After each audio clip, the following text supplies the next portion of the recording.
All right. I'm going to read and meditate and ponder on you. Amen.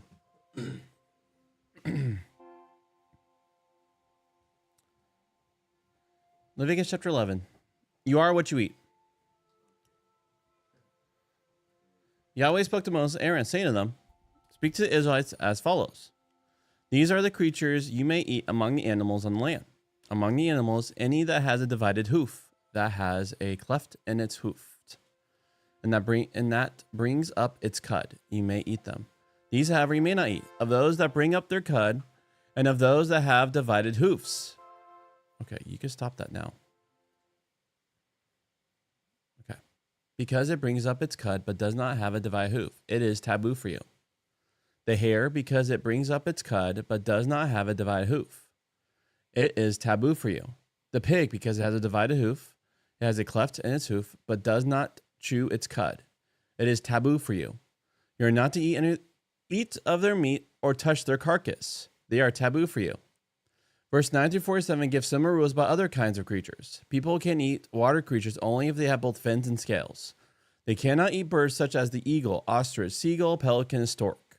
They cannot eat creatures that have both wings and legs unless their legs are jointed. Thus they can, for instance, eat locust. They cannot eat other land animals such as mice, lizards, and crocodiles.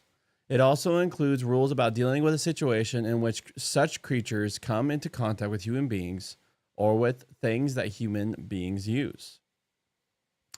Yahweh spoke to Moses, speak to the Israelites as follows. When a woman brings forth offspring and gives birth to a male, she is to be taboo for 7 days. She is to be taboo as in the days of her menstrual infirmity. On the 8th day, the flesh of his foreskin is to be circumcised. For 33 days, she is to stay in blood cleansing. She is not to touch anything sacred or go into the sanctuary until the completion of her days of cleansing. If she gives birth to a female, she is to be taboo for 2 weeks as in her infirmity, and to stay for 66 days in blood cleansing. At the completion of her days of cleansing for a son or a daughter, she is to bring to the priest a year-old lamb as a burnt offering, and a pigeon or dove as a purification offering. He is to present it before Yahweh and make expiation for her, and she will be clean from her flow of blood. This is the instruction about someone giving birth to a male or a female. But if her means are not sufficient for a sheep, she is to take 2 doves or 2 pigeons, one for the burnt offering and one for the purification offering. And the priest will make expiation for her, and she will be clean. All right. So we're seeing regulations, yep, about what they should and shouldn't eat. And then also about after childbirth. Yeah, almost says after birthing. After childbirth. Birthing. After childbirth. Steps to make to be ceremonially clean.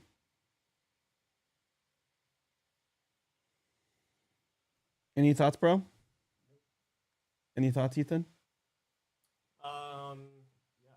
All right. Here you go. So there's. Ooh, let me fix that. Big voice. I did a firmware update and it completely. I did a firmware update and it completely reset all my settings. So there we go. All right, man, that was funny. Okay. So it's really interesting because with the laws for each of these types of creatures, for the land animals that are considered clean, they would all fall under the classification of ruminants, which would be like deer, goats, sheep, cows, bison, surprisingly giraffe. They all have essentially 4 stomachs. And so they're able to process their food really, really, really well. Fish, I don't know. It's interesting. there's ways of distinguishing which ones are considered clean, which ones are considered unclean. It does say that they need to have fins and scales. I don't know if that necessarily conveys the full meaning of that, because technically sharks have scales and they have fins, but the understanding is more visible scales, so like something you would see on technically carp, like massive visible scales. So there's some traditions regarding like what fish are considered clean or unclean. And also the ancient Israelites, they're staying away from the sea because they're mostly Pretty land much. people. So they're not going to. That is until they get to, the promised land. Well, they're not going to have their identity connected mostly to the sea. It's connected to the land. Well, except the tribe of Dan. Tribe of Dan is a little bit different. They were mostly a seafaring tribe. Yeah, but like. But then, anyway, going onwards. But we're dealing with identity, right? Yes, like, and so it water, has more to do with the food as well. because water is like connected to chaos, and so because they also have the sea serpent that is connected. Like all the other religions around them see the sea as a destructive chaos force, in which they actually will even say that Yahweh, the God of Israel, is the one who even beats down the sea serpents. So it makes sense that they won't have any connections to sharks because they're not going out where the sharks are. Yeah. I mean, technically, they didn't even have a word for shark in Hebrew. They modern Hebrew, they had to completely make a word for shark, which is funny. I don't remember the name that they came up with. But anyway, back to this. So there's a way of distinguishing kosher land animals, kosher fish. And kosher fish are also interesting because all the ones that are considered unkosher are more so the ones that are bottom feeders and are like cleaning up the ocean environment, which is interesting. So then you get to insects. So this is the jointed legs. It's like the jointed legs that you would see on crickets, grasshoppers, and locusts. So kind of, I don't feel like the phrasing right there fully explains that, but there's not really any common locust dishes made nowadays in Jewish communities, even though they're technically considered clean animals. But then here's the really interesting part. There's no real identification for which birds are considered clean and which ones are considered unclean. And so the list of clean and unclean birds is pretty much just what's mentioned in this passage. And so there's like traditions in the Jewish community of what are considered clean animal or clean birds and what are not considered clean birds. And so I think if I remember correctly, it has to be a bird, at least like for clean birds, it has to be one that is not a bird of prey. And then it also can't be one where it's like they hold down their prey with their feet to like rip it apart. So I guess turkeys, chickens, ducks, and I think geese are considered clean, even though there's like not really a whole lot of mentioning of that in scripture. Yeah, and it shows that it's giving more case studies. It's not supposed to be seen as a law code that we think of today. Yeah. There's a lot of stuff that is not very concise and well explained, but that's also kind of just the language itself. There's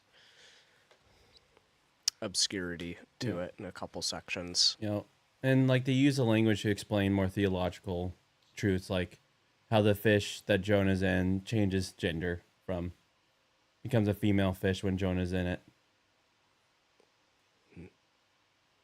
which is fun.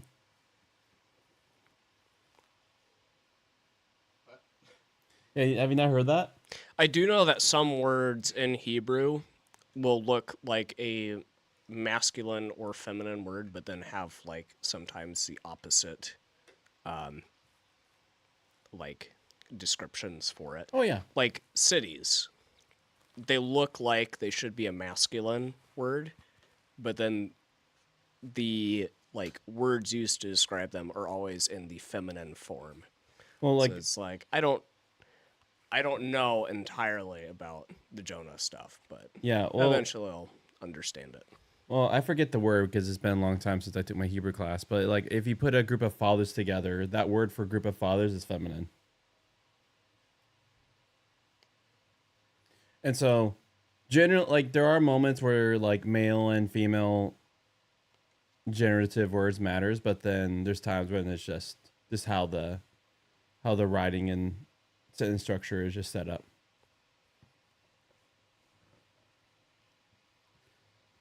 But yeah, so in the book of Jonah, Logan, it's seen as Jonah coming out of death into resurrection, like he is in pretty much. When he's in the fish, it's like he's in death, and so it's like the fish is pregnant with him, and now the fish actually like vomits it out, and it's like kind of like seen as like a resurrection kind of motif.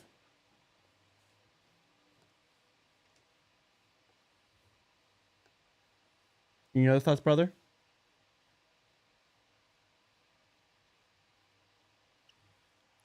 Pigeon. A pigeon or a dove is technically clean as well because it is used as an offering. Cool. Any thoughts, Logan? Their poop ain't clean. Or is it? Gross. Pigeon poops. Boy, how do you know that? What? How do you know that, boy? Because I've been outside. Dude, I have seen one of my classmates in middle school get pooped on in person. That's when you grab a net, catch it, then stomp on it. Yeah, What? the pigeon How was hard like that is? Yeah, when he catches it. well, it's gonna be hard to catch as a pigeon in general. Pigeons stay far away. honestly the story of that Like girl in getting that pooped on by a pigeon was hilarious. It was while we were in DC doing a like field trip. She ended up getting pooped on by the pigeon, like on top of her head. The pigeon had like flown into the side of the building and it was like trying to fly through it pretty much. And then like turned around and took off the opposite direction and like as it was flying away, pooped on her head. That's birds for you. Yep. She was not happy. I had a mentor when we were at the beach. Someone told like a really good, like it just made him laugh. And when he laughs, like he does like the full back belly roll, mouth open, and a bird just dropped it like right, like it was like snipe shot him. It's like that one scene from Star Wars where Luke blows up the Death Star with the torpedo. I don't even want to know what happened after that. Oh, he just I could already imagine. My God, bro, stop it. Any thoughts, Logan? Booga booga. No? All right. Commentary it up. We have squirrels in our garden in England and on our patio in California. And in both places, I have threatened to make squirrel casserole. Anne protested because she likes the squirrels. Other people protest because they are repelled by the idea. In Britain, rabbit features regularly in the supermarket butchery, but not in California. In France, they eat frogs and snails, which makes Brits feel funny. The Scots eat haggis, which starts with sheep intestines, and that makes English people feel funny. My father took large sandwiches to work. I wasn't too thrilled when one day at high school I found I had picked up his sandwich by mistake. In the north of England, a traditional breakfast delicacy is black... Wait. Boink is making me meow. Ugh, fat sandwich, pretty much. In the north of England, a traditional breakfast delicacy is black pudding, made basically of pig's blood and suet. The Irish version adds pig's liver. I'm not enthusiastic about that either. Food is an expression of identity. God takes that fact and makes it contribute to the forming and articulating of Israel's identity. Jews don't eat pork. It's one of the things that makes them stand out and keeps them separate. Thus, you are to consecrate yourself and be holy because I am holy. The rules about what Israelites can eat or not merely its version of the kind of rules that every culture has. These are brought into a relationship with Israel's distinctive vocation to be God's people. God is holy, which means being different, being set apart. Israel is holy, which means being different, being set apart, as the Jewish people have always been. They were called to point towards God, and their distinctiveness was one way they will do that. They did not have to live separately from other people, but their distinctive customs meant they were always distinguishable from other peoples. These rules about food brought this home to them. People will rarely think of eating rock badgers, mice, bats, or many of the other creatures mentioned. Both ones they could eat and ones they could not.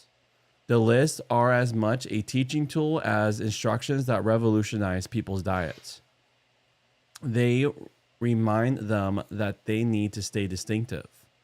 God's missional purpose worked via their being distinct in this way. In Acts, God changed this and started drawing other people to faith by the opposite means, abolishing rules such as these in Leviticus 11, so that Jews who believed in Jesus could mix more easily with Gentiles. To make Israel stand out in this way, the rules could have been quite arbitrary, but Leviticus points to several forms of rationale for them. They have little, if anything, to do with hygiene. Not all the outlawed creatures are threats to human health. And not all creatures that might be threats to human health are outlawed. Further, if hygiene were an important basis of the rules, they would hardly be abolished in the New Testament. They may have something to do with economics. In Israel's mountain country, keeping pigs is not very practical. What Leviticus makes explicit is that creatures are allowed or disallowed according to whether they belong to proper categories, such as having divided hoofs and digesting by ruminating, chewing the cud, or having both fins and scales. Creatures with one characteristic but not the other are anomalies. This observance brings home that humanity lives in a structured and ordered world, not one that is random and chaotic. It is a creator world, a cosmos. In connection with these rules and then the rules about childbirth, translations traditionally use the word unclean, which gives a false impression about childbirth, menstruating, and womanhood. The word is a positive one denoting the possession of a quality, not a negative one indicating the absence of something. That is, the absence of cleanness. It suggests that there is something mysterious, extraordinary, perplexing, a bit worrying here. I use the word taboo, which has some of those resonance. In Jewish thinking, handling the scriptures makes you taboo. There is certainly something mysterious, extraordinary, perplexing, and worrying about childbirth. In a traditional society, it is a very dangerous process. Many women die in childbirth. There are no painkillers to help take you through it. And many babies die at birth.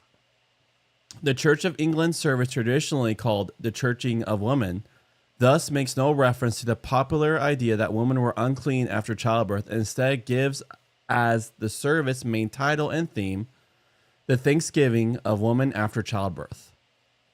One of the perplexing aspects of giving birth is that it intertwines opposites, death and life. God is the God of life and not of death, yet birth brings the two into close connection. A woman may lose considerable blood in childbirth, and losing blood suggests death. Yet this happens in the context of giving life. So after giving birth, the mother stays home for a week and holds back from going to the sanctuary for another month. As happens when a man has had to bury someone. Her association with death makes it inappropriate to go too close to the place where the living God dwells. The taboo period is twice as long for a baby girl because this baby herself will eventually be involved in the same experience in which life and death are intertwined.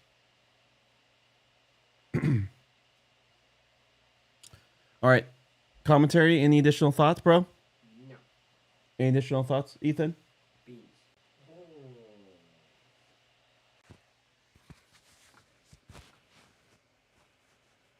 Not really. Any additional thoughts, Logan? I'm very thankful to help explain the logic behind why when ladies give birth, why they had to do extra sacrifices, extra time away. Because it's like they're living in both realities, which is something to ponder. Being close to death, but also bringing life. That helps see the logic behind that. Thank you, John Goldengay. All right, so now we finished debt. We have long for a game and one section of reading. Are you asking for debt? Yep. All right, let's do it.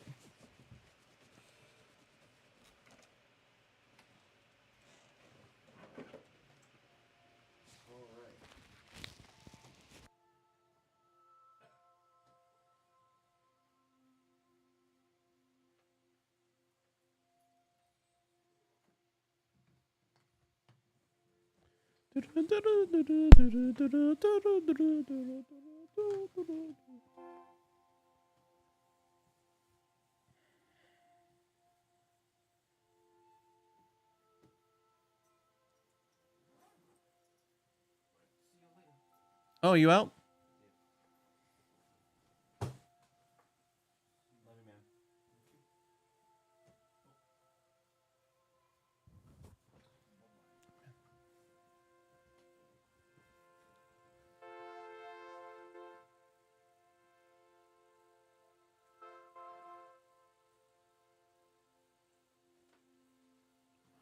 Why is it having a hard time? Is that the game or my laptop doing?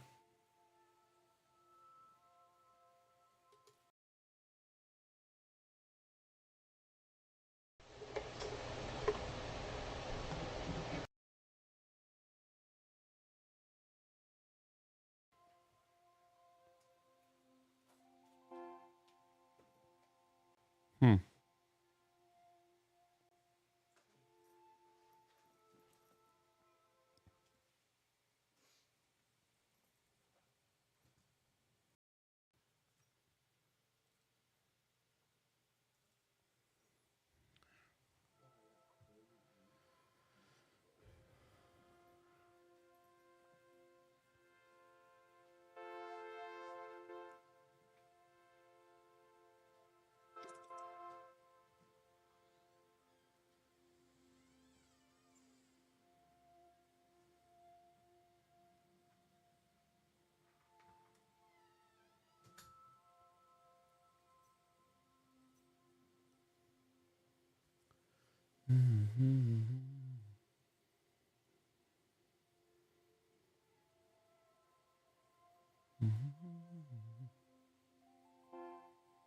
Level 4, I see. One key to open it, and it costs 35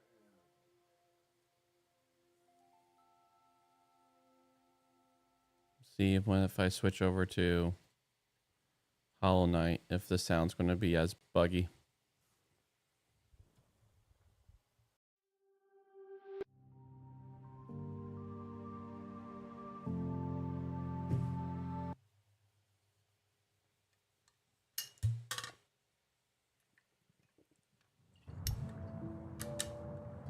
Oh, just cookie clicker, I guess. Okay.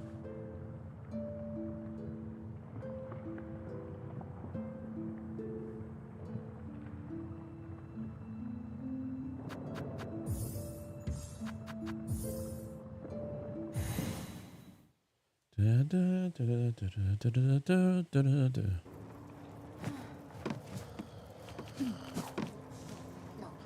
vuela.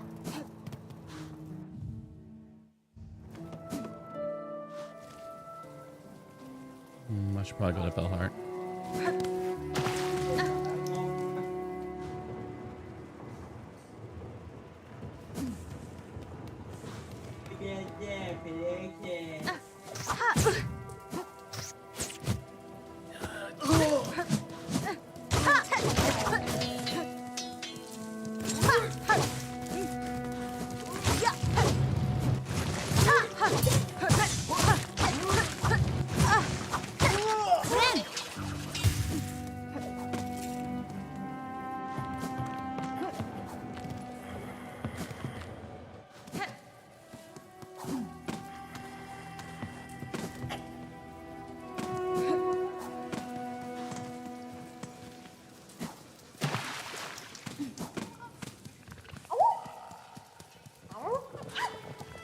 Barishkava. Yanaga Moshke. Barishkava. Para.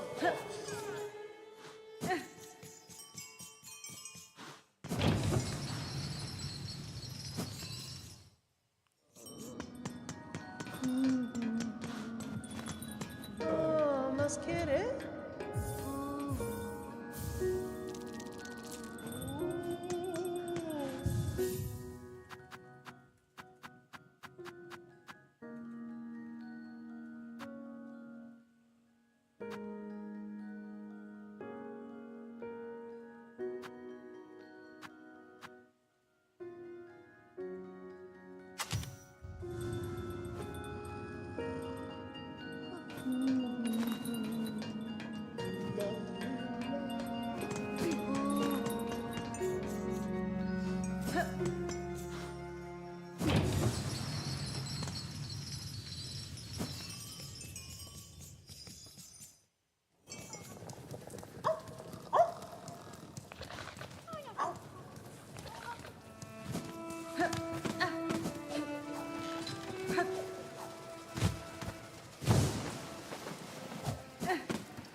Oh my.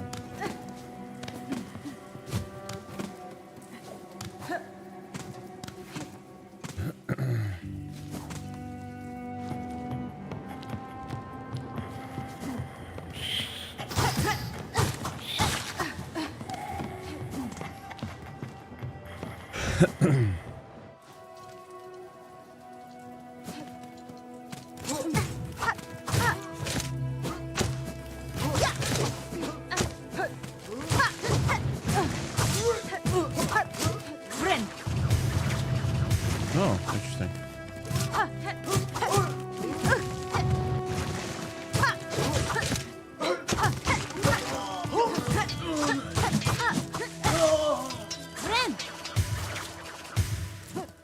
Hmm.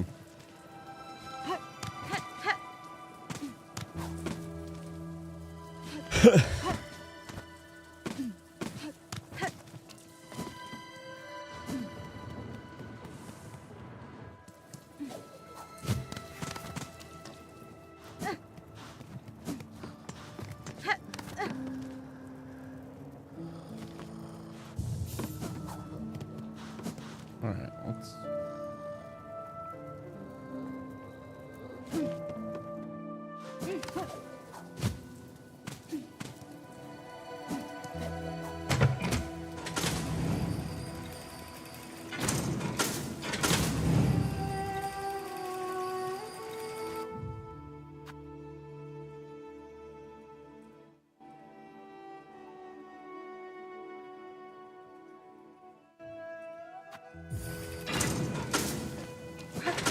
Oop, silly me.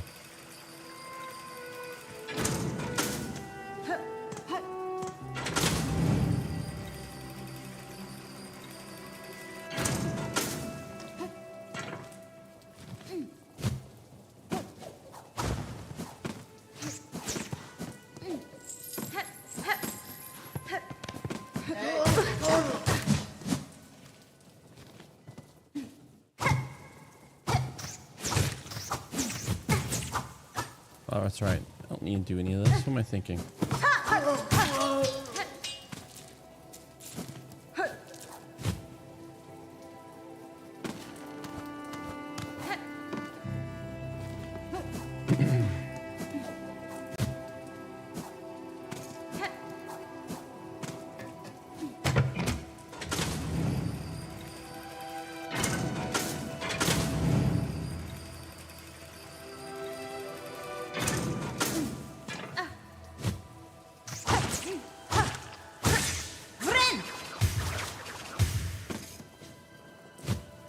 Oh my brain being silly. Probably headphones up.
Trying out a new strat.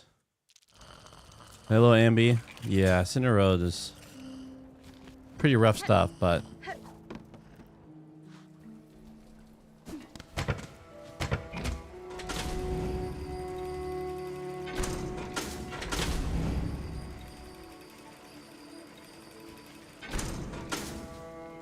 Hey, Roger.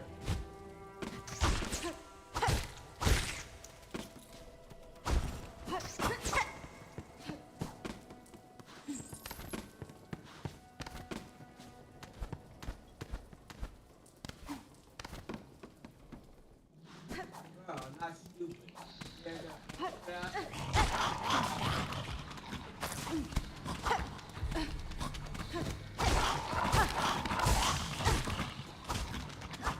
oh, I tried.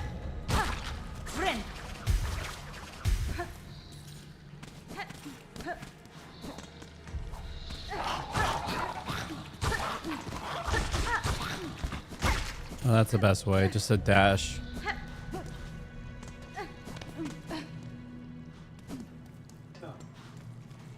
I've been down there. Don't need to go back down there. You're the.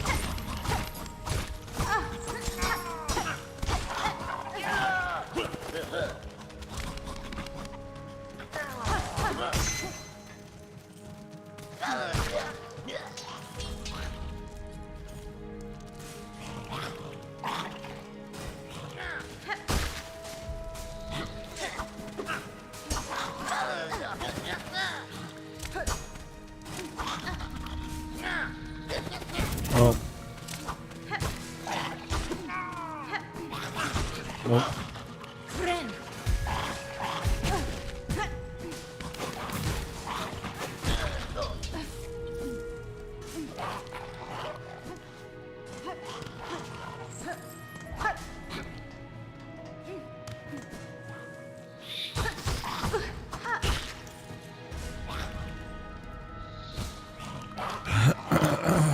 Come on. Oh, what a lunge. Okay.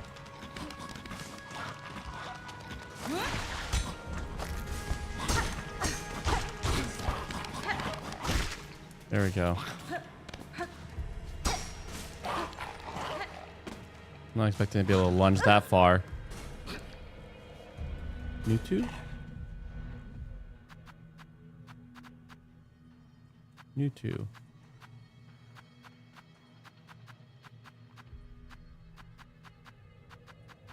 I don't think I have anything that puts stuff on fire.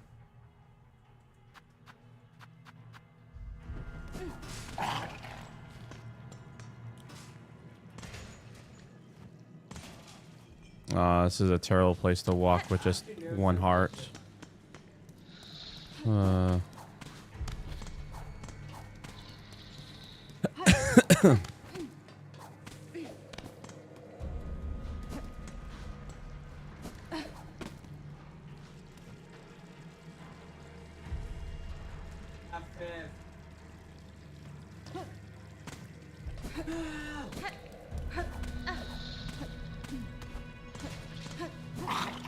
Oh, here we go. Oh. I was expecting it to lunge, move around a bit, then lunge again. Didn't know it was going to double lunge.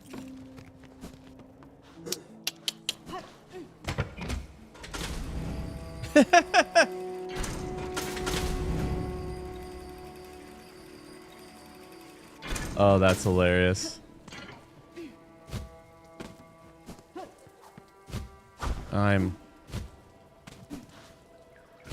Alright, let's do this again.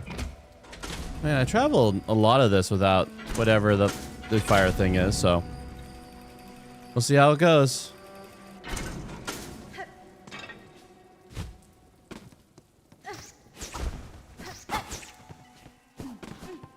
Let me go get my rosaries back.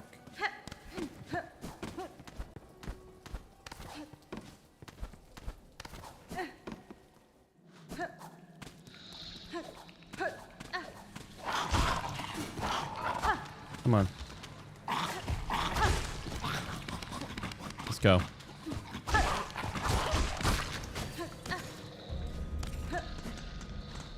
Come on. Oh.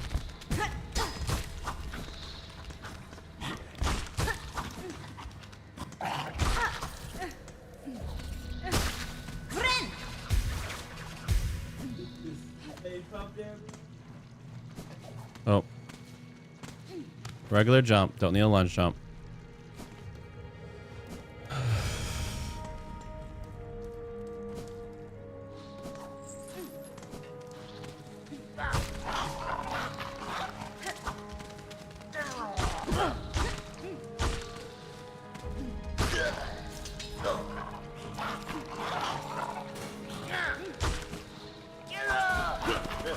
Oh.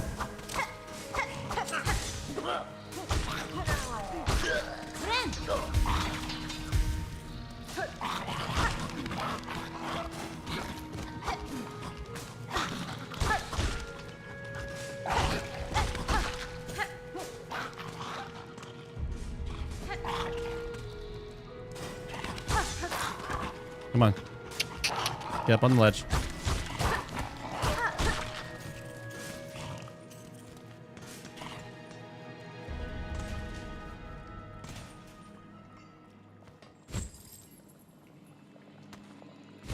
Oh, that was so close. Barb bracelet. Worn by those who believe they have been duly punished. Increased damage taken, but also increased damage dealt by the needle. Oh, that's a weapon. My friend Aiden loves that. And he just goes full berserker mode.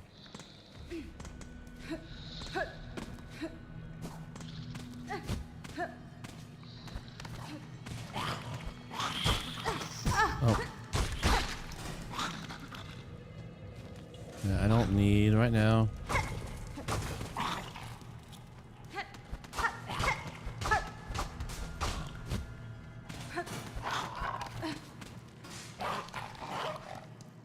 Does it not go up? Oh, I see. Kind of like a dropping down mechanic. Explode right there.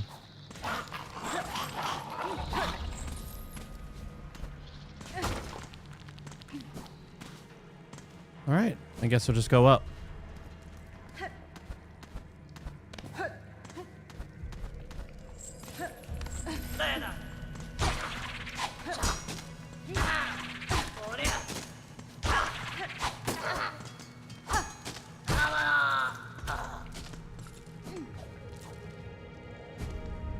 All right. How about you?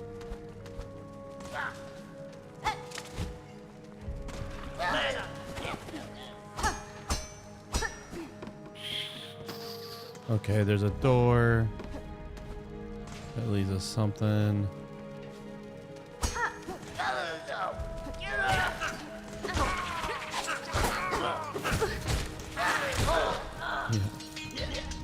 Like, not going to deal with that.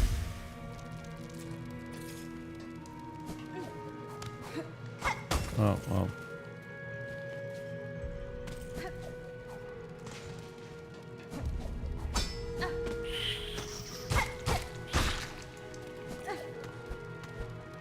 Oh, Greg is a hacker.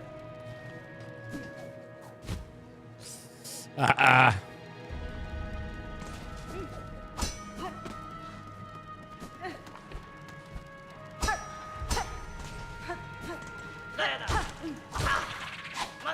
Oh.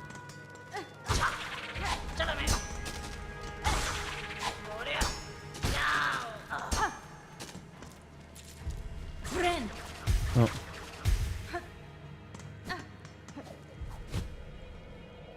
Oh, nope, not happening.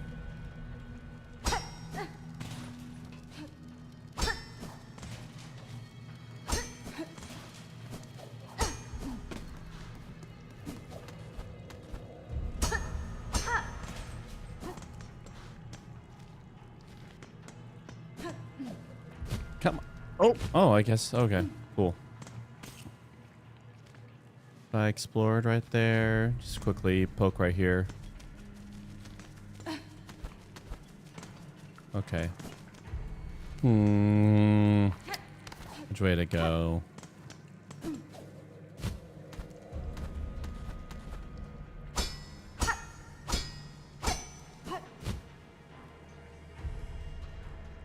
What? Okay. Try again. Oh gosh. No, mistakes made.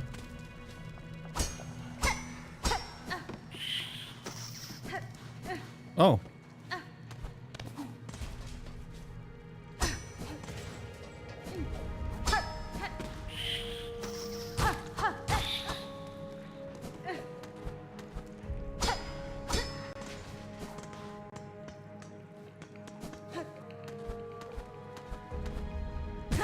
Oh.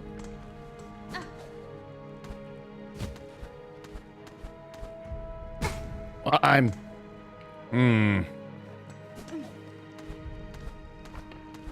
Come on. What the? Get up there. There we go.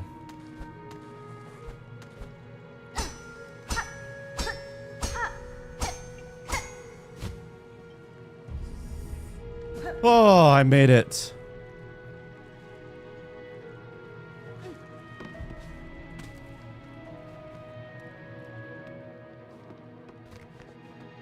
Ephemeral. Sentaso.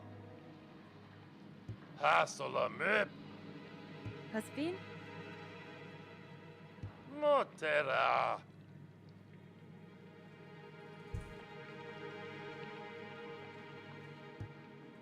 Miofene? Oh, Hasolamip.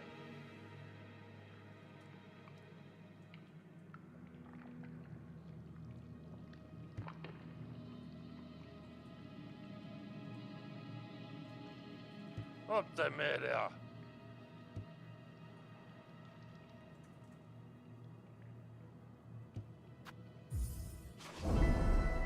Yummy. Torotano.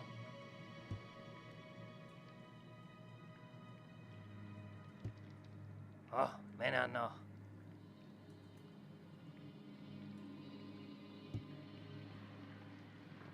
Quesco mil. Ephemeral. Water.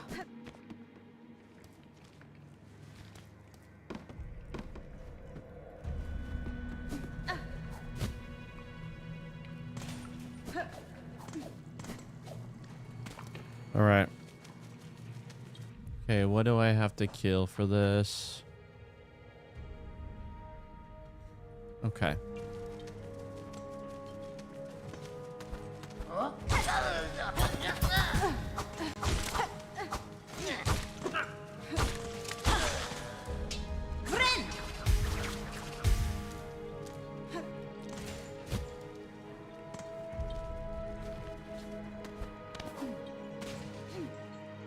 All right. Dash while gripping a wall to dash straight up. Okay. Oh, that's good to know. Thank you.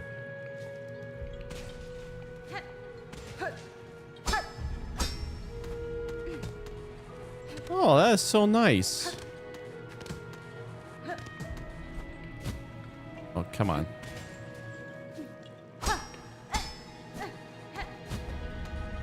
So used to Hollow Knight, like the first one.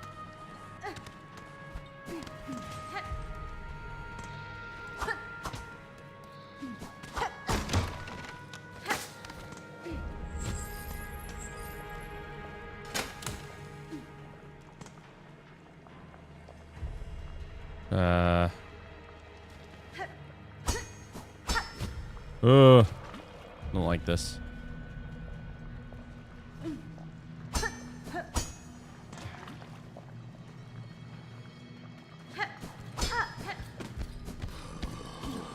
gonna fight one of these guys. All right.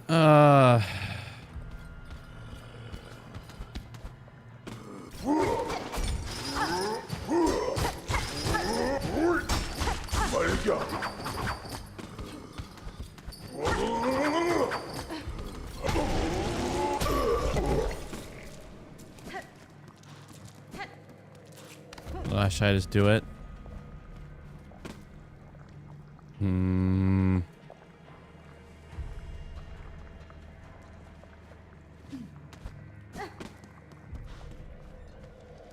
I have this place fully explored, where... Oh, actually, I'll put it on my map.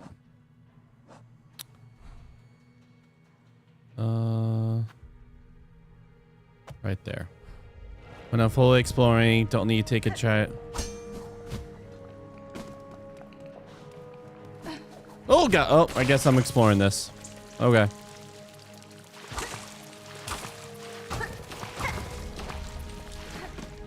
All right, I guess I'm.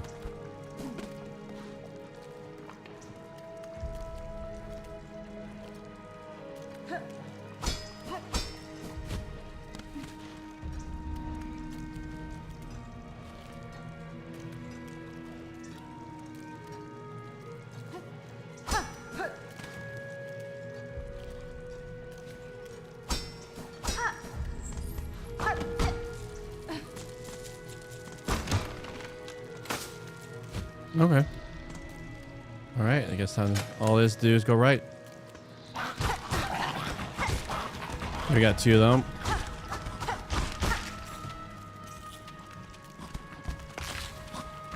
Oh.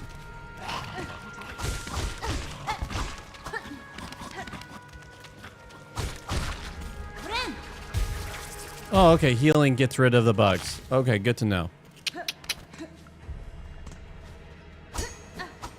You just have to be violent enough, I guess.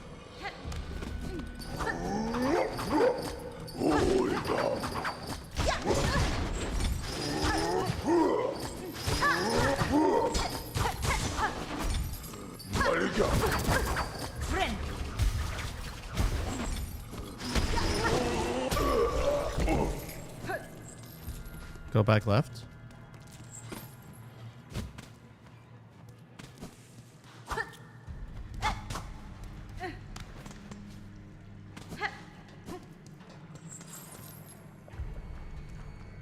Am I missing something?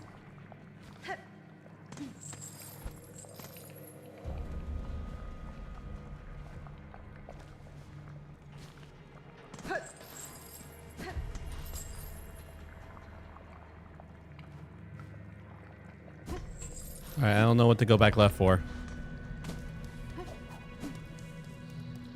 Oh, like other side of the map. Alright.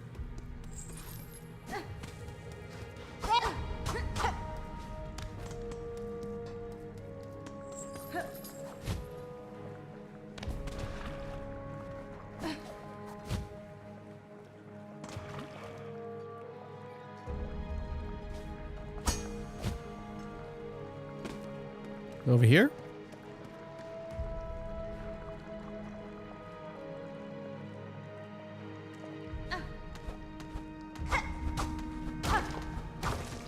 Oh. You are so smart. Thank you so much.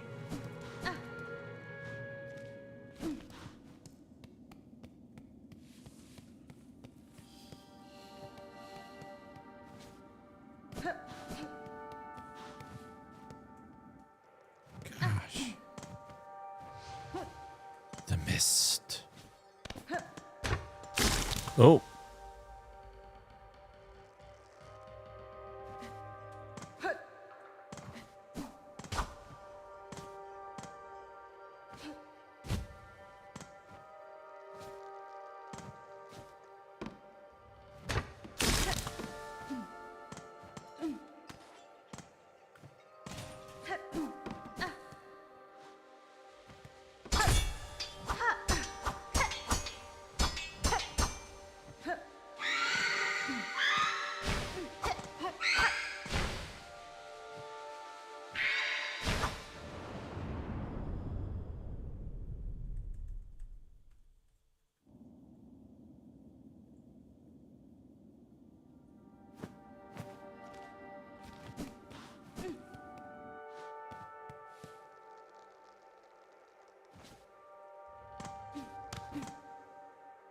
Oh.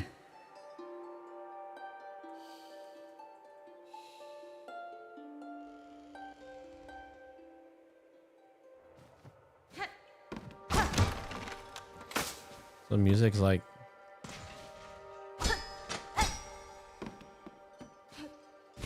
Oh, oh, oh, oh. Oh, that's a trap.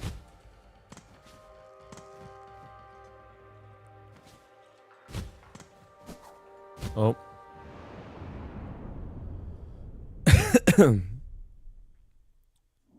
Keep forgetting I can't dash jump on those small platforms. Yeah, keep trying.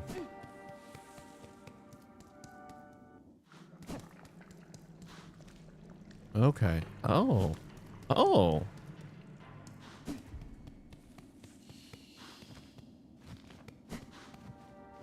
Huh?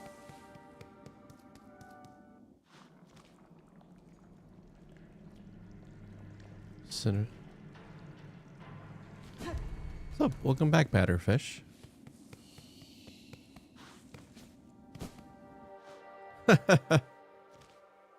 Actually, I'm gonna speaking of that, I'm actually going to fully explore Sinner's Road before I do the mist.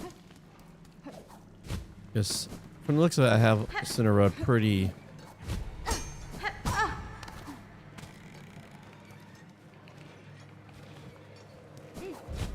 Ah, no.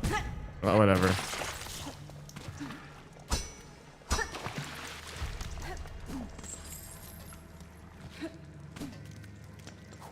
Oh. I mean, really the music hint says there's pretty much only one thing. Oh, darn, darn, darn, darn.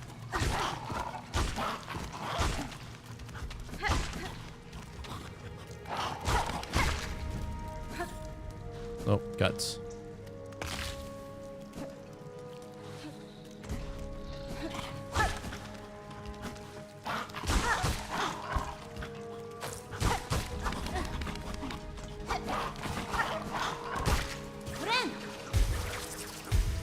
There we go.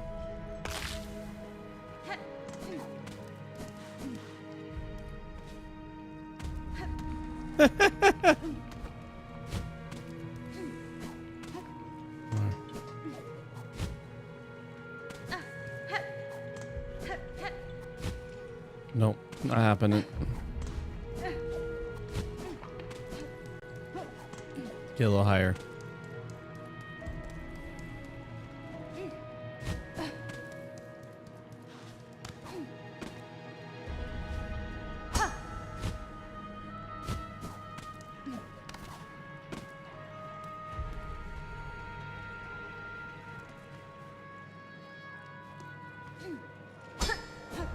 Oh. All right, let me try it.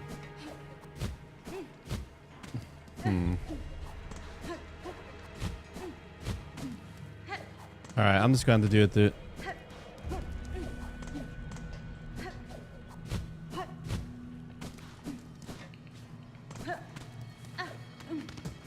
All right, I'll just have to do it this way.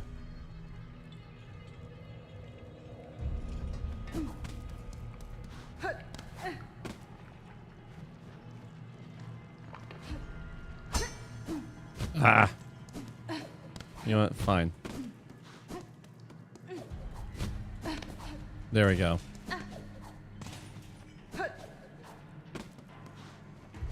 Ah, Samia Samasa.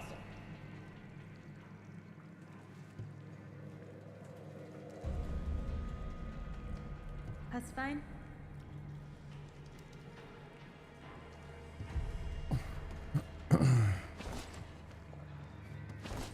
Da, Fenestra. Beti Farada Param. Has been? Beti Farada Param. So, don't touch. Sprint, jump, dash. Okay. That's the best combo. No!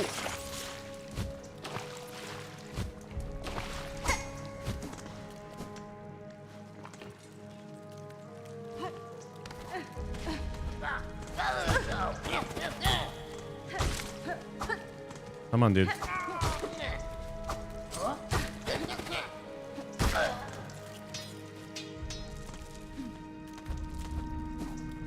Okay, have I been up there? I have. I don't need to continue to go up there.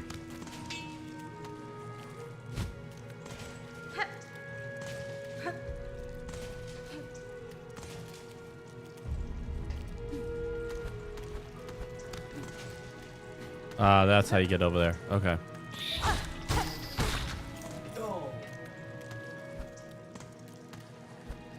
Oh.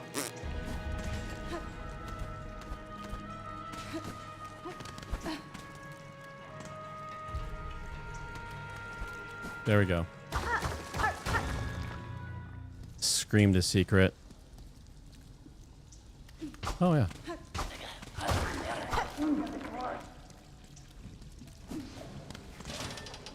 Oh, there's bottled water.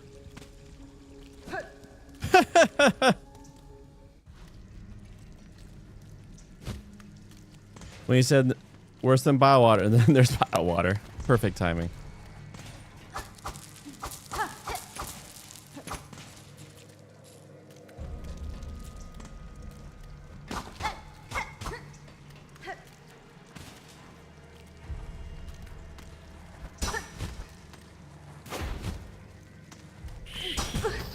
Ah.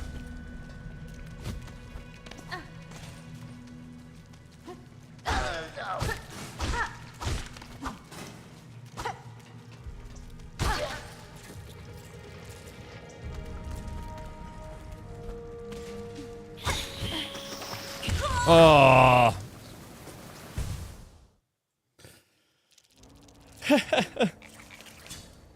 All right, I'll be right back. You step it off after that one. No,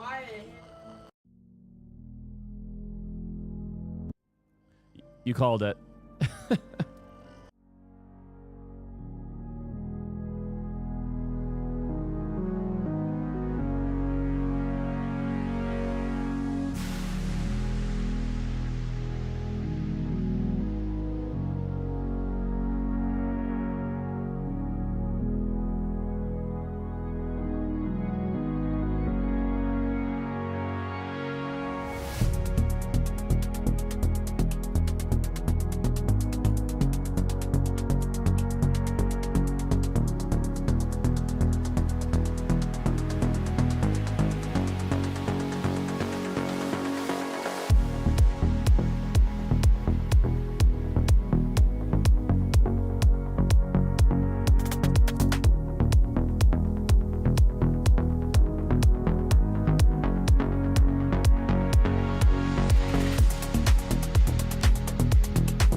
Hey, brothers.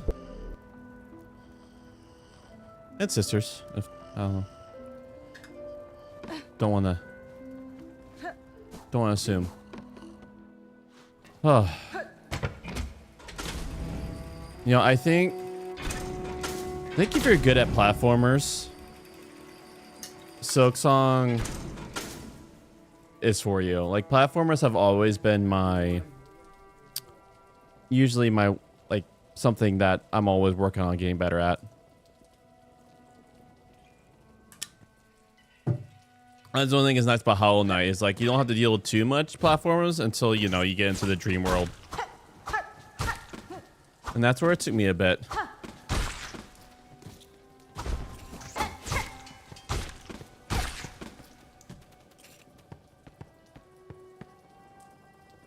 Oh. Thank you. Here I am just accepting, like, oh, it's broken. Okay. I'll eventually show up. Nope, you just gotta start breaking walls.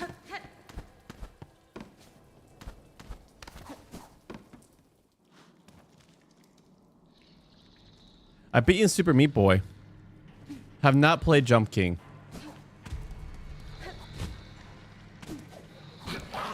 Oh. Oh my gosh.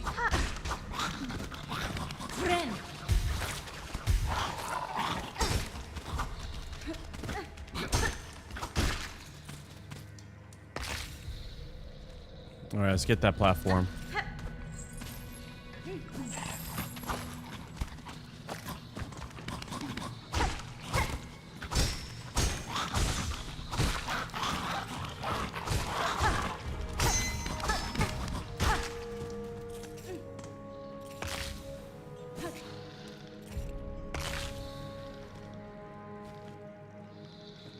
I have beaten Celeste. That's a great game. I love Celeste.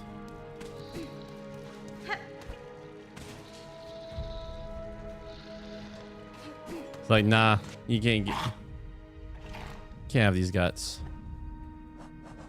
Alright, how am I doing? I need 10 of those. I'm like just exploring centers will get me the guts. I'll have to go hunting for it. Oh, wrong way. What am I thinking? Ooh. I can't wait to get the chapter 9. Oh, yeah, chapter 9. Oh, yeah. I don't know how long did it. I don't feel like.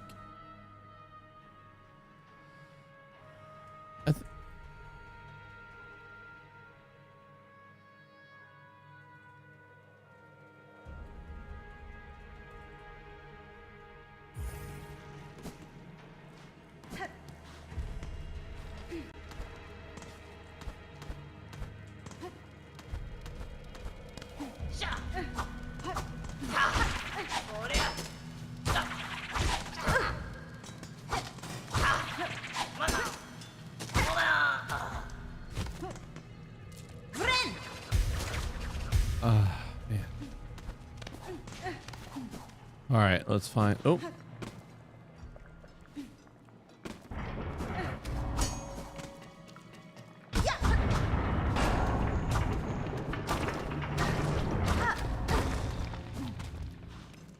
Oh. Great. All right. Ugh.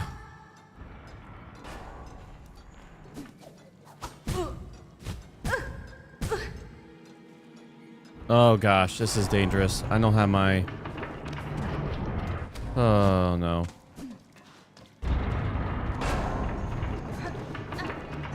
Then there's got to be a platformer to get... Okay.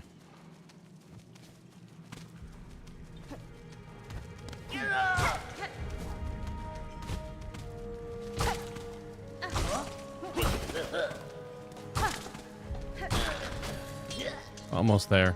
Okay. Whew. Whew. Oh. Why did I think of that? Team on me.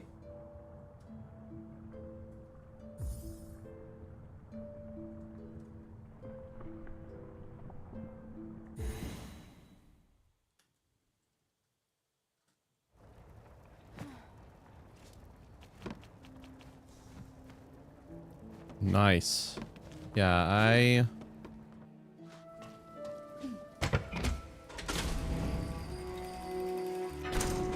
I certainly...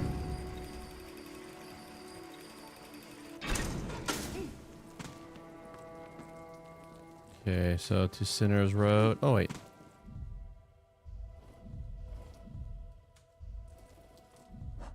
I could disable this gem because...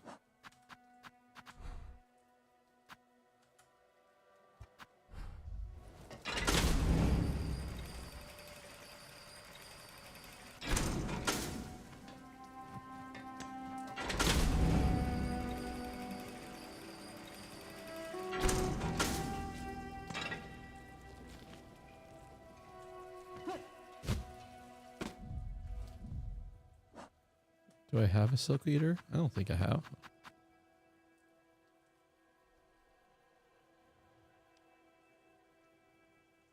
Should I eat it? I mean, I could just get to my body.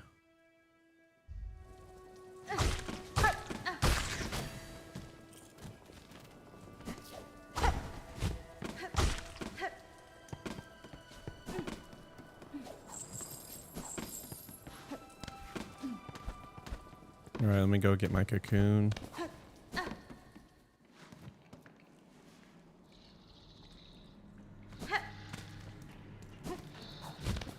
Ah.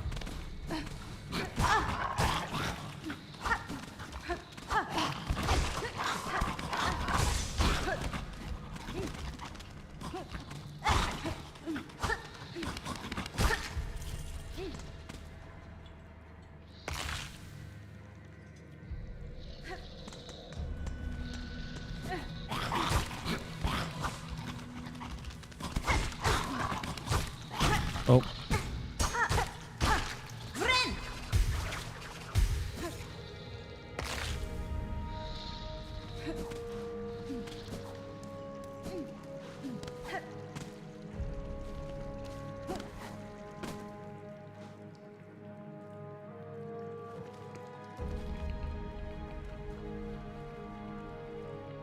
All right, I'll take your advice. All right, wait till I'm at 1 health, and then I guess I'll go do this platform challenge.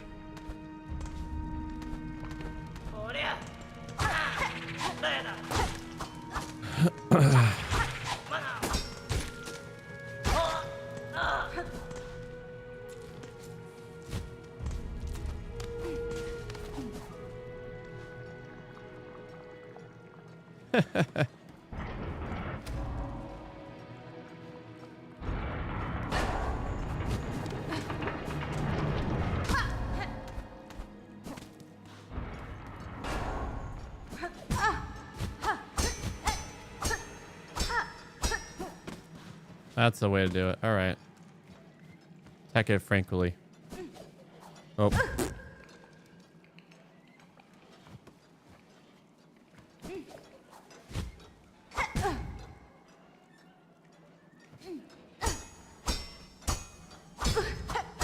Embrace the juggle. Okay, that's how you do it. Okay.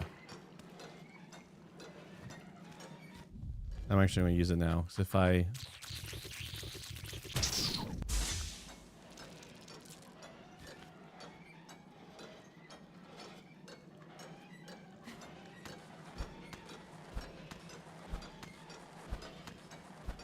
Oh.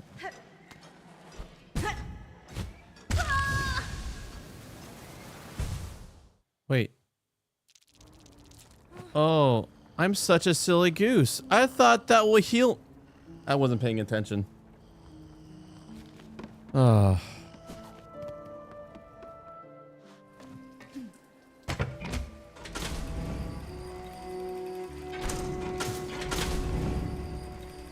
Well, good thing I used that. I'll go get my rosaries again.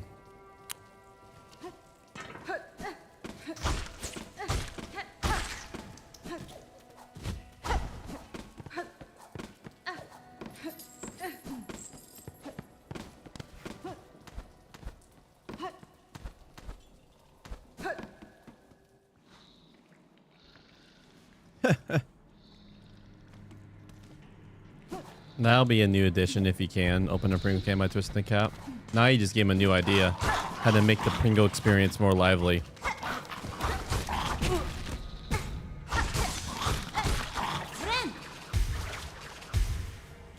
Right.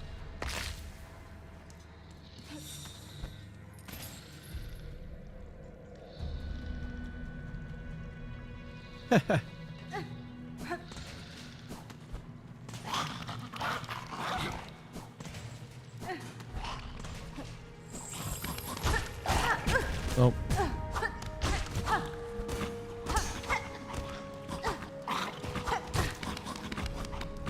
Oh.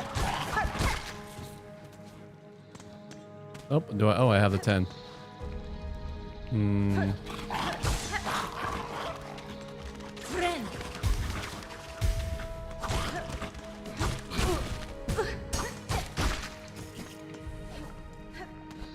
Let me go get my cocoon.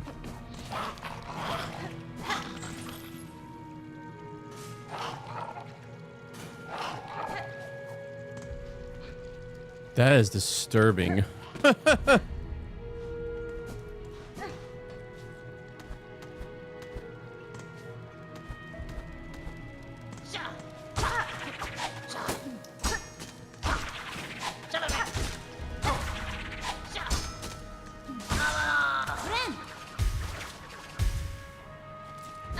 Alright, let's go get my... Just open up this respawn point.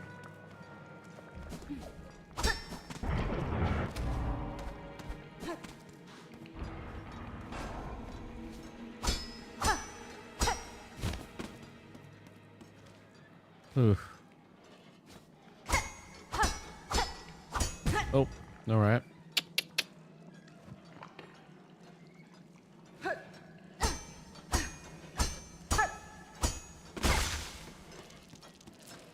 Alright, let's do this.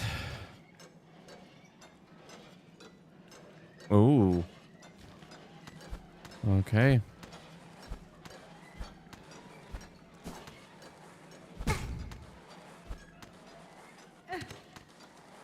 That's right. I can... Oh.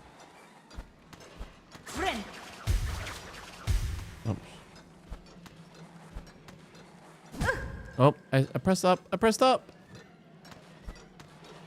I pressed up. Oh my gosh. Keep pressing up and dash, but there we go. Or not.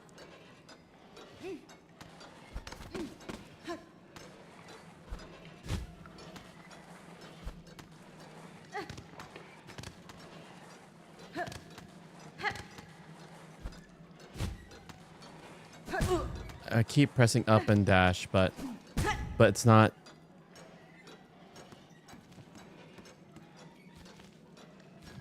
All right.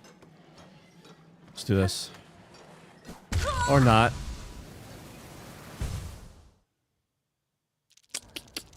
All right, try this again.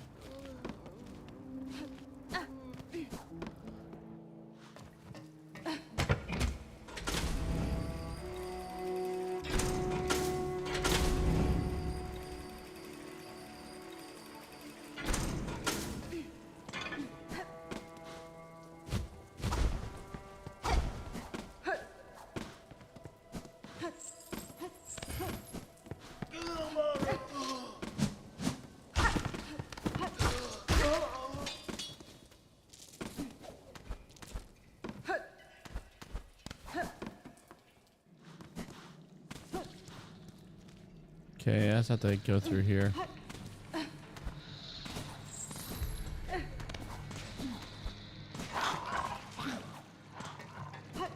Oh. Can you do a normal jump?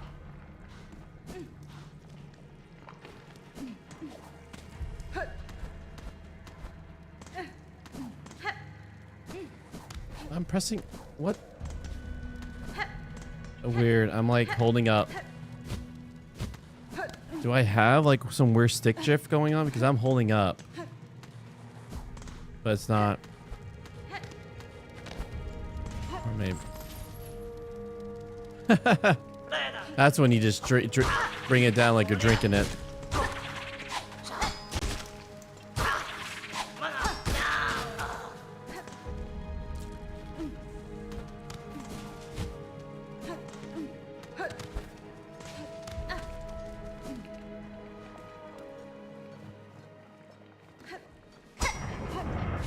Oh. Oof.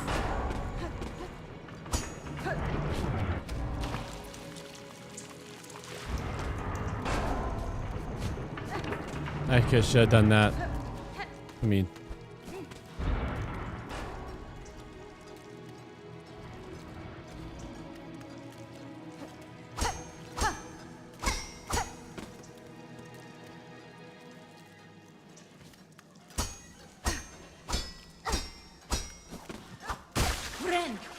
Get these roaches off me.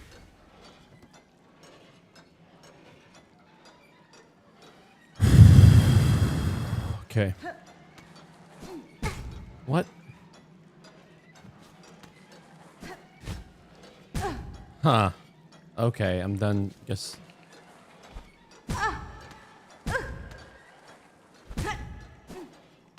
Just. Ah.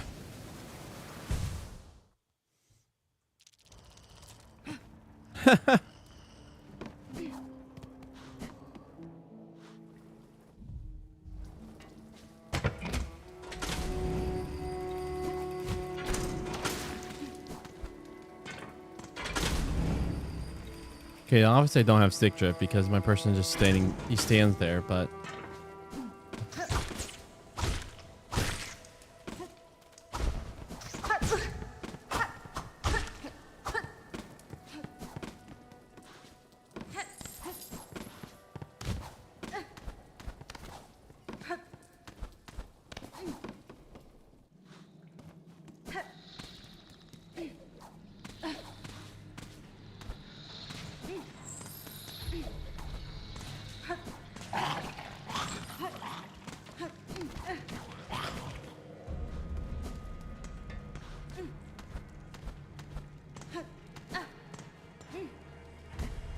No, I don't wonder why.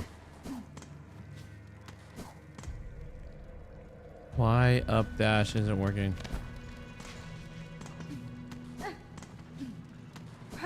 Okay, it works weird. So up dash works on this one, no problem. But for some reason, when I'm on the left side, it just doesn't want to left dash. It's only the right side will up dash.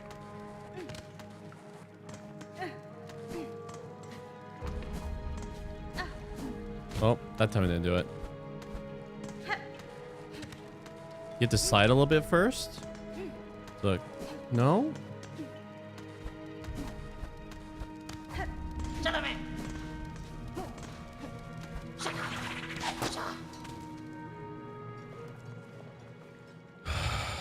All right. I could...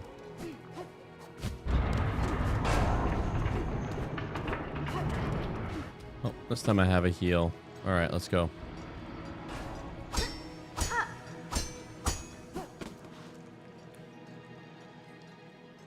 Just episode. Weird. So not all walls are created the same? Okay.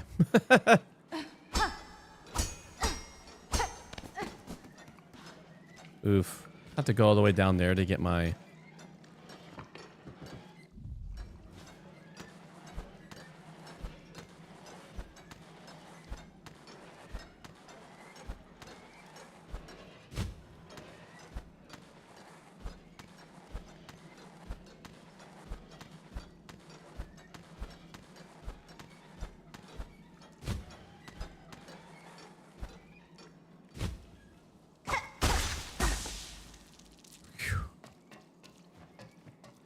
All right.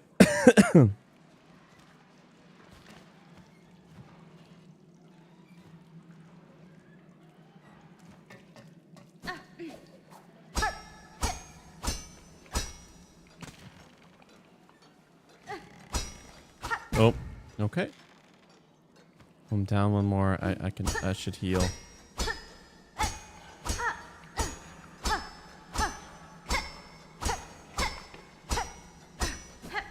There we go. Well.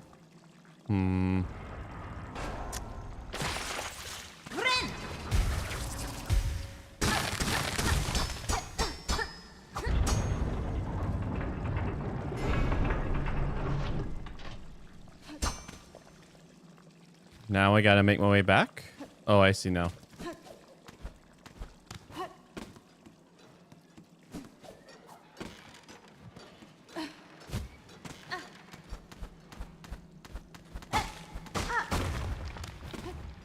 Okay.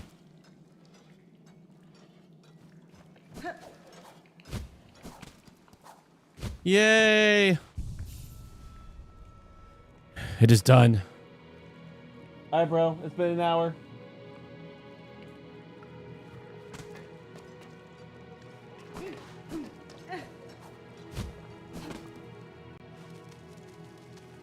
Oh, thank you for telling me about that. Now I have...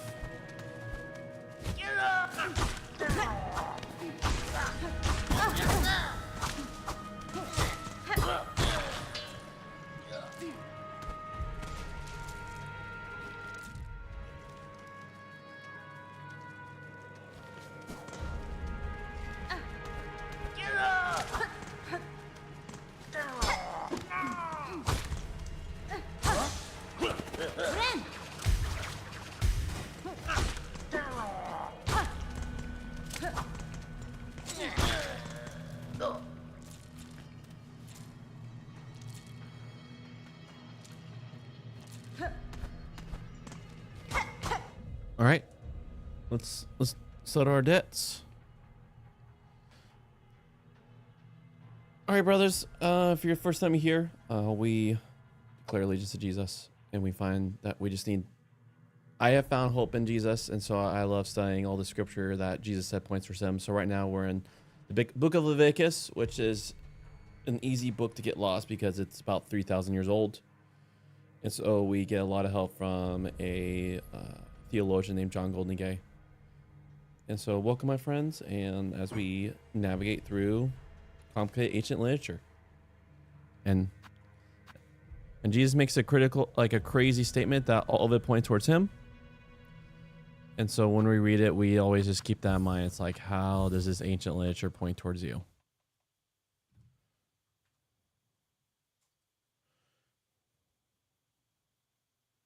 So welcome. What's up, brother?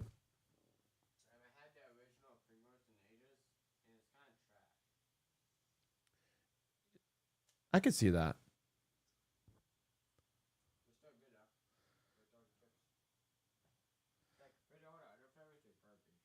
Yeah, I mean, what's your favorite Pringles flavor?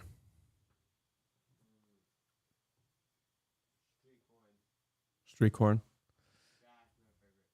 It'll definitely have to be the barbecue of the hot ones for me. So good. All I tasted was pain. There's no flavor.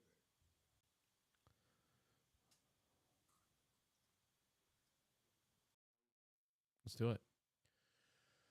This Leviticus chapter 13, distinguishing life from death. Yahweh spoke to Moses and Aaron. Oh, you're lactose. I am so sorry. I mean, it's your life. I don't know how much, if it's too much of a loss for you. All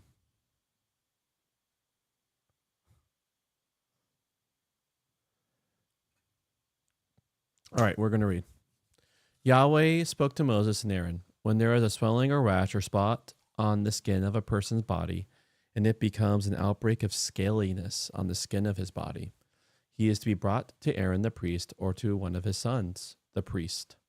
The priest is to look at the outbreak on the skin of the body. If the hair in the outbreak has turned white and the outbreak's appearance is deeper than the skin of his body, the outbreak is scaliness. When the priest sees it, he is to declare him taboo. If it is a white spot on the skin of his body and its appearance is not deeper than the skin and the hair has not turned white, the priest is to confine the person who has the attack for 7 days. On the 7th day, the priest is to look there. If the outbreak has stood still as far as he can see, and the outbreak has not spread on the skin, the priest is to confine him for 7 more days. The priest is to look at him again on the 7th day. There, if the outbreak has faded and the outbreak has not spread on the skin, the priest is to declare him clean. It is a rash. He is to wash his clothes, and he will be clean. If the rash actually spreads on the skin after his appearing to the priest, to be declared clean, he is to appear to the priest again. If the priest looks and there, the rash has spread on the skin, the priest is to declare him taboo. It is scaliness. Verse 9 through 59 deal in a similar way with other skin abnormalities, such as discolorizations, boils, burns, lesions, spots, and hair loss, and with analogous mold-like abnormalities in fabrics. Yahweh spoke to Moses, "This is to be the instruction for the person with scaliness. On the day of his cleansing, he is to be brought to the priest. The priest will go outside the camp. The priest will look, and there, if the outbreak of scaliness has healed from the person with the scaliness, the priest is to command that they get for the person being cleansed 2 live clean birds, cedarwood, scarlet yarn, and hyssop. The priest is to command that they slaughter 1 bird in a clay pot over fresh water. The live bird he is to take with the cedarwood, the scarlet yarn, and hyssop, and dip them with the live bird in the blood of the bird that was slaughtered over the fresh water. He is to sprinkle it over the person being cleansed from the scaliness 7 times and cleanse him. He is to send off the live bird over the open country." Verses 8 to 57 further describe the process whereby the person with the scaliness returns to ordinary life and freedom to come to the sanctuary, and makes rules for the treatment of the houses with analogous mold-like abnormalities.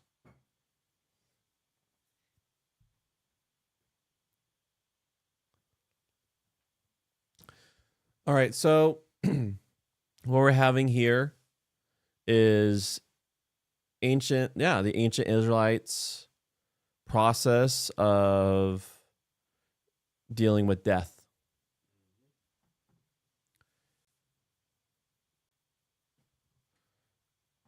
And seems like ancient forms of social distancing, which is interesting. But one thing to remind ourselves is the God of the Bible is the God of life. And so he needs to be connected with everything of life. And so he'll create systems where it's always the hope to bring them out from death into life. And so here is an ancient system of that.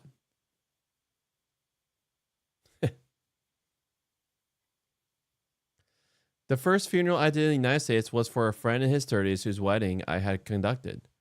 We buried him within about a year. So if this is your first time, so this is called the Old Testament, everyone. John Goldingay took the ancient Hebrew and helps us make it in a readable state. This is his translation. And now this is a commentary to help us understand, we're reading 3,000 ancient Eastern literature. So you already have culture difference and you have a different time, place, and the people whose brains just even think in a different paradigm than us Westerners do. And so it's going to help like bring it a little bit more to home and trying to help us understand what's going on. And so that's what the commentary is. The first funeral I did in the United States was for a friend in his 30s whose wedding I had conducted. We buried him within about a year after he died of a brain tumor. I admire the way U.S. funerals commonly have the dead person present in the coffin with its lid open, which is rare in Britain. At the end of this service, everyone in the congregation filed past the coffin saying their goodbyes. I stood watching the variety of expressions on people's faces and talked to some of them about this afterward. Death is a scary business. We're not sure we want to get too close to it. I buy my clothes from the thrift store, which usually means I am often wearing dead man's clothes. But I don't think about that too much. A useful starting point for understanding Leviticus 13 and 14 is a story about Moses and Aaron's sister Miriam. In Numbers 12, Miriam gets afflicted by scaliness like the one these chapters are concerned with, and Aaron appeals to Moses. She must become like a dead person who comes out from his mother's womb and half his flesh is eaten away. Moses cries out to God accordingly, and in due course she is restored. The Torah is concerned about this scaliness because it makes the flesh look as if it is being eaten up, as happens after one dies or when the child is stillborn. The affliction is traditionally referred to as leprosy, which originally denoted a scaly skin affliction, but then came to denote a disease that eats up a person's limbs. This translation gives a misleading impression in the Bible. where the word refers to a skin disease that gets special treatment because it resembles death, and thus raises similar questions to those raised by childbirth. There, the process of giving birth is uncomfortable, associated with the possibility of dying and with the signs of dying, loss of blood. Here, a living person looks like a dead person. No two things can be more different than death and life. Yet in our experience, it can be hard to distinguish them. The debate about abortion involves questions about when a fetus becomes a living person. The debate about end-of-life issues involves questions about the boundary between life and death. God therefore encourages Israel to have ways whereby people make clear to themselves that death and life really are different. Quarantining someone with a scaly affliction that makes him or her look like someone dead is an example. The parallel regulations about death-like phenomena in fabrics and houses further underline the point and reflect how Leviticus is not thinking of scaliness as an illness. Affirming the distinction between death and life is important for the reason noted in connection with Leviticus 11-12. Yahweh is the God of life, the living God. He is not the God of the dead, but of the living. Mark 12. Jesus works with this rule. After healing some men quarantined because they are afflicted by scaliness, he sends them to the priest to be certified as clean, in accordance with Leviticus chapter 17. Yahweh is in control of the realm of the dead. The Canaanites believed there was a God of the dead among many other gods, and Canaanites are like the ancient Israelite neighbors. So their neighbors believed there was a God of the dead among many other gods, and also that it was possible for gods to die. The Israelites knew there is only one God who is in control of death as of anything else. Yet they also knew that death is alien to God. To bring home that point, Israelites could have nothing to do with the realm of death. Other peoples had ways of making contact with the spirit of dead family members by the means with which we are familiar in spiritualism. Israelites were forbidden to do so, though they often ignore this rule. Leviticus rules quarantine people whose experience was redolent of death, so that their taboo status did not come to affect other people. This brought home the importance of having nothing to do with the realm of death. In particular, people needed to avoid incurring taboo status if they wanted to be able to go to the sanctuary. Leviticus envisions an affliction that would come on a person only temporarily. Miriam was quarantined for a week, and thus adds provision for restoring the person to the community when the affliction goes away. The ceremony deals with the affliction in two ways, offering a double reassurance to the person's family, and the community. A bird is slaughtered as in a purification offering, to purify the person and give assurance that he or she is okay. Another bird is sent off as a way of expelling the affliction from the community and assuring everyone that it is gone. Two other aspects of attitude to scaliness are significant. Another culture is often attributed to demons. Leviticus implicitly assures people that this is not so. Further, it is sometimes seen as divine punishment for sin. Leviticus also implicitly assures people that this is not so. It is just one of those things you have to deal with, but is not be overwhelmed by it.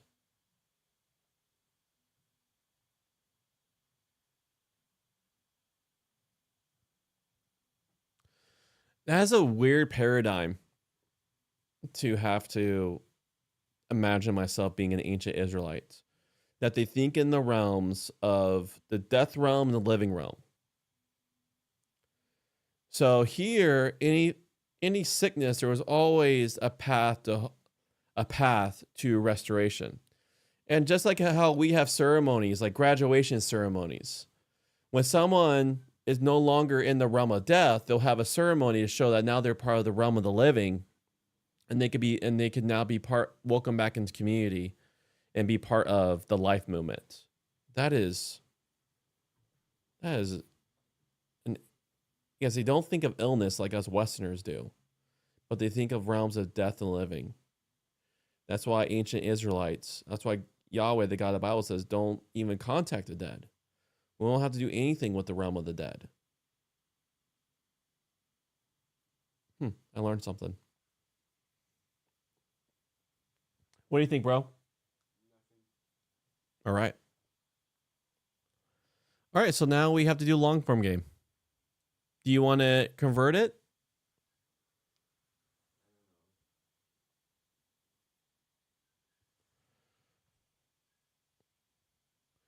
All right, so we could play it or convert it. But nonetheless, before we move on, we have to settle our debts, okay?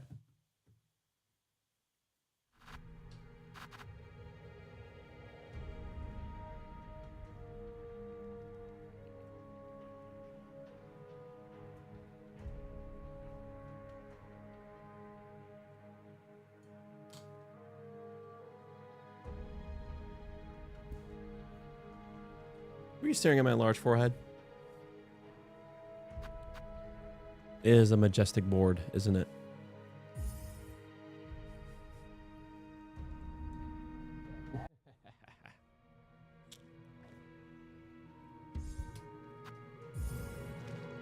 Okay, where am I?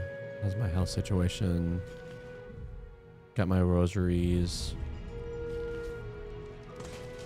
All right, and I'm making my way back up, right? Okay.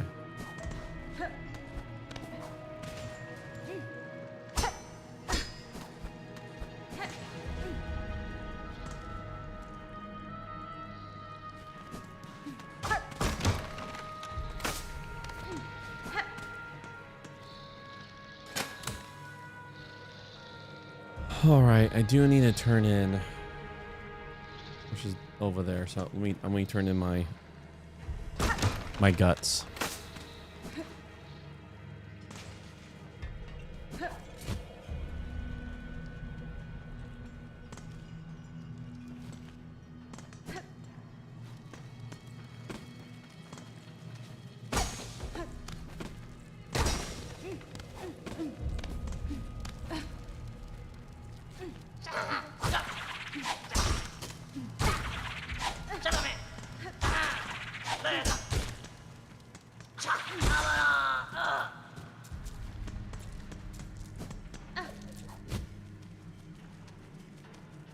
That's right, I have to do that.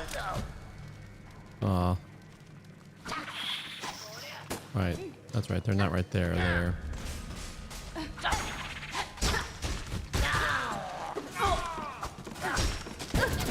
Oh.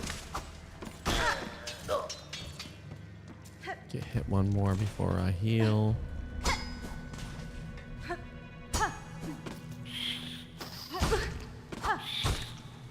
Health does not heal. I only get 2 free regeneration self. Oh, welcome back from doom scrolling.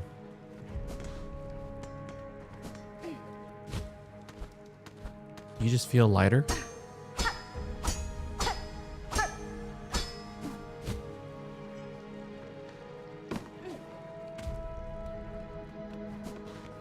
Tolotano.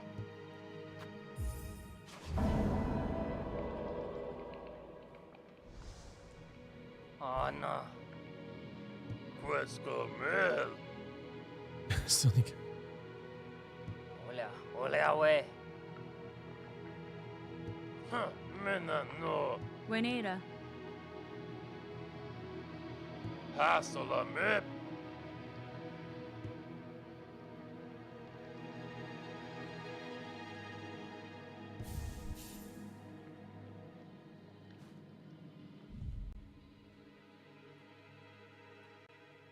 Ooh.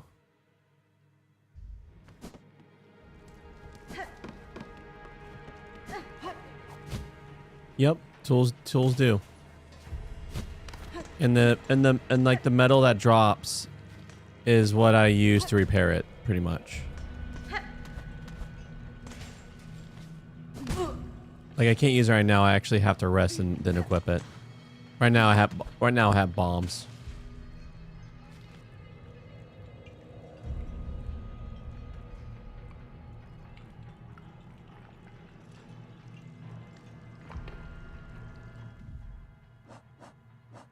Blasted steps in the actual place?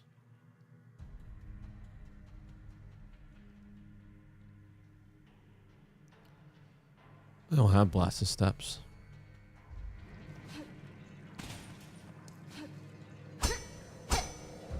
Nope, I messed up.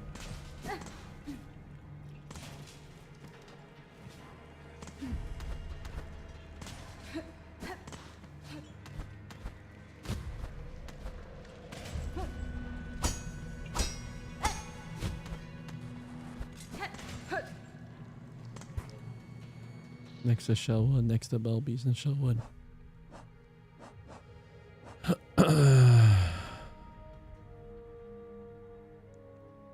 Yeah, I have the Reaper's Quest. Alright, so I'm guessing... I think I've been in the Blasted Steps. I remember when I was walking there and someone was like, yay, Act 2. And I was like, oh, I got stuff to do before I go there.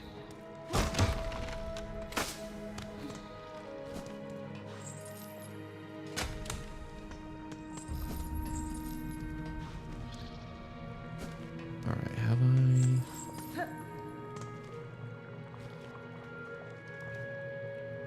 Alright.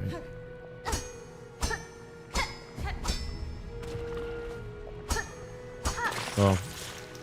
Alright. That happened.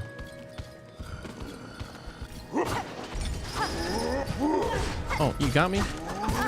Oh, my Lanta. I'm messing up hardcore.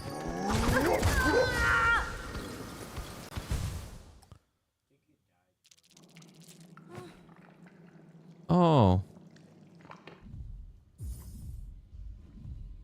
I was Lucky Wanderer, but you know what? I'm always down trying a different crust. See if it does better.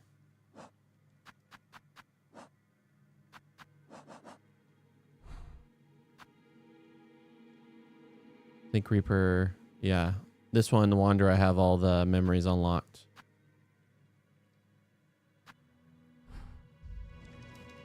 Is that, I'm guessing Reaper's your favorite? What am I thinking? I don't need to go down here.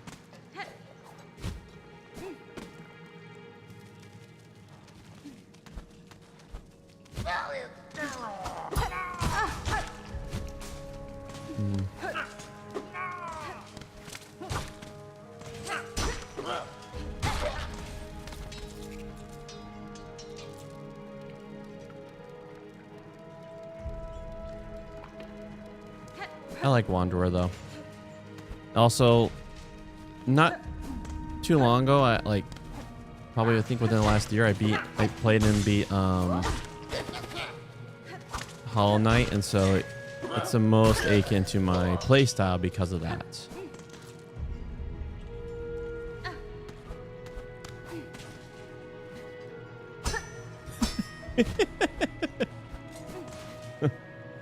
Well, I guess I'll just have to get good.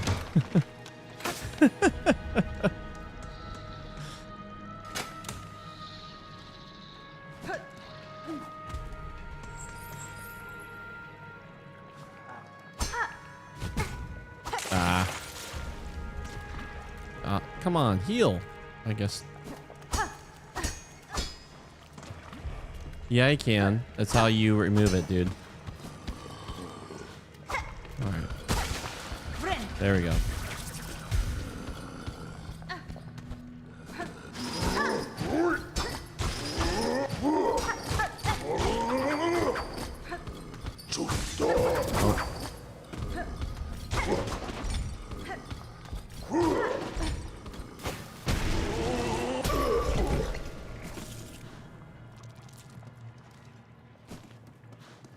Alright, back here.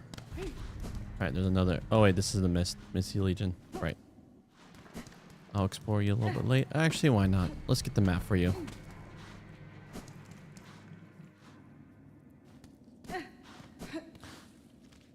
Also, the other reason why I was like the Wanderer, because it had the two yellow slots right when you got it, and just having helps with directions it's really nice.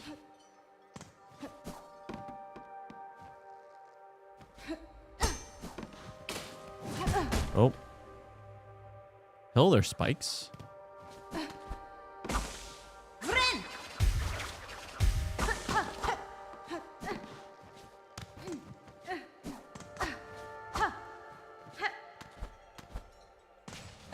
Good chunk. It used to take my full bar, but I've leveled up the amount of silk I have. No, I can't do it 2 times.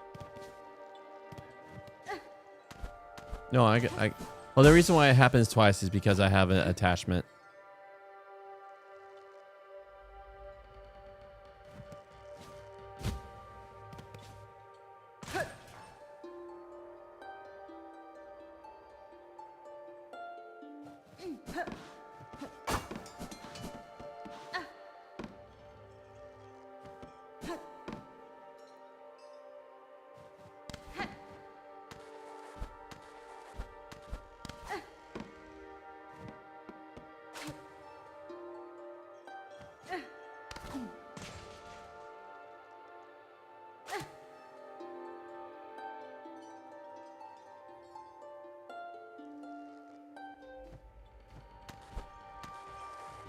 There's a platform.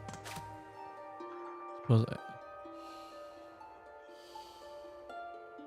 they're going up.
Yep. All right. I'm messing with you.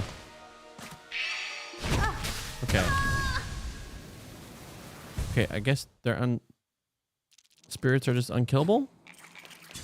I use music to defeat them, but I guess I use music just to get the flies to lead me to places. It's all learning, bro.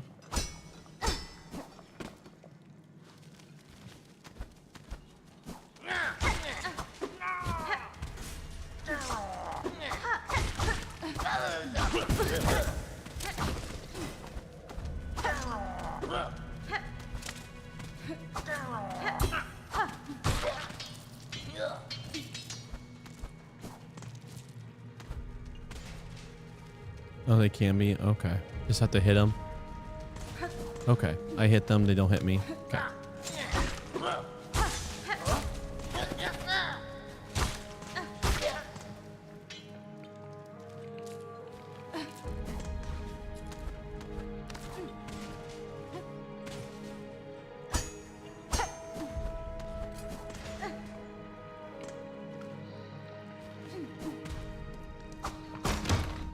Well, we still have the one long-form game debt.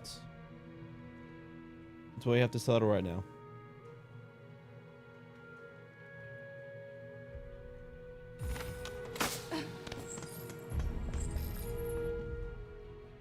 No.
Repair.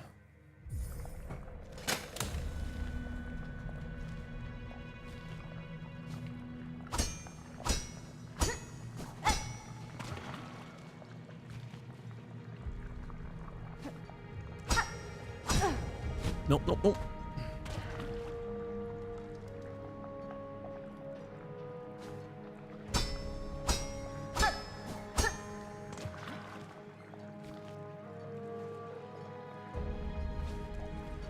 Oh, all right. Let's beat you up to get some silk back.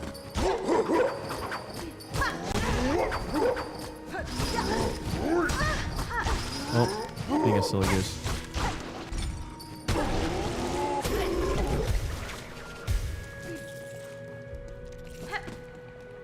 All right, and now we climb up. Fast again.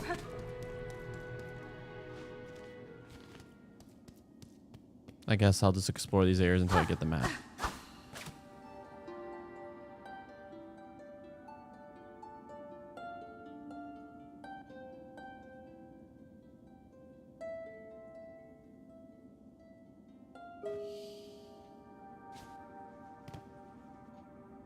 Can't exactly go up.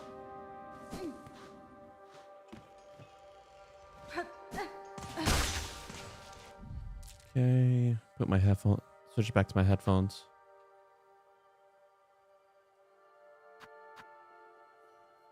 Well.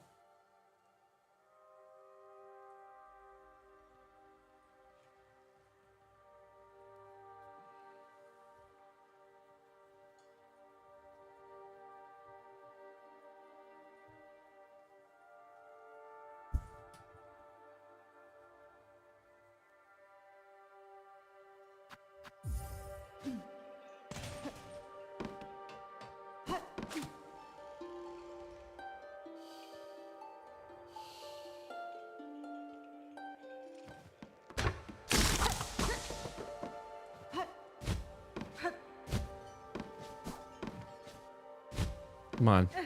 There we go.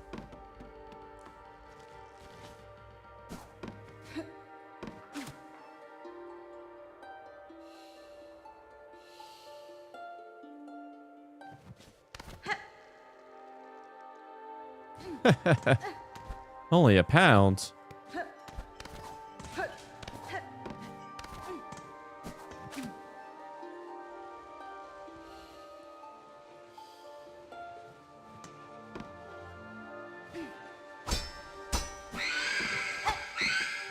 Oh, okay.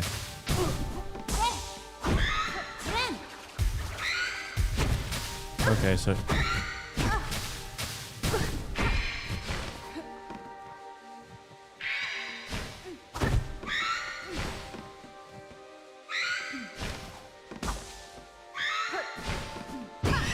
aha!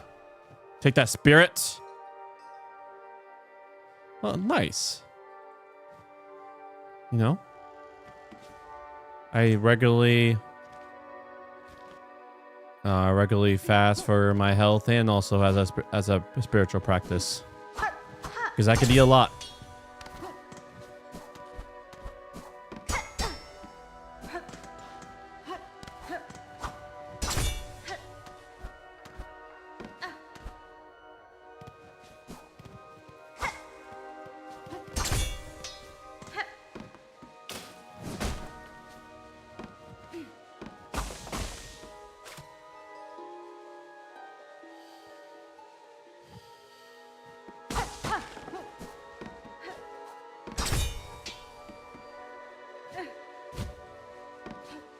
Oh, come on.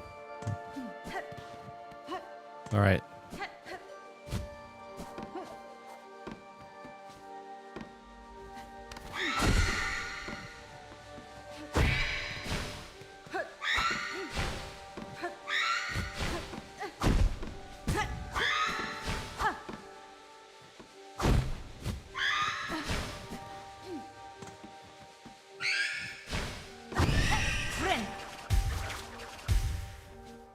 All right, getting used to their patterns.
Come on.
Oh, touch turn.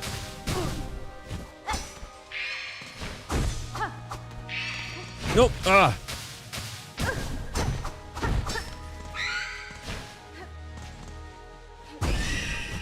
Friend. Whew.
Oh.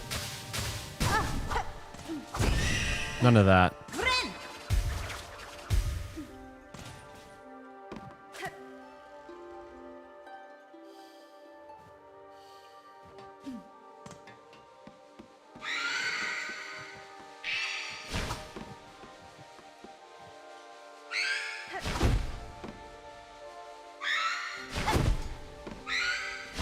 Ah, too low, too low, too low. Ah, darn it. All right. We'll re-missed it. 1 second. My wife's calling me.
this be back.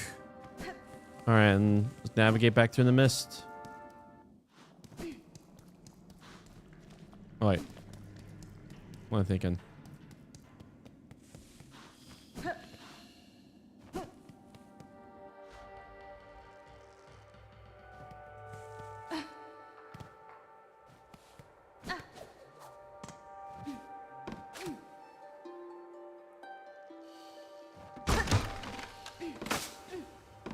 Go straight up. All right.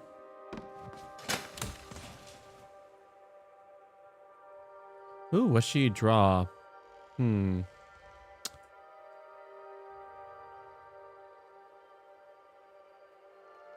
A cosmic mountain.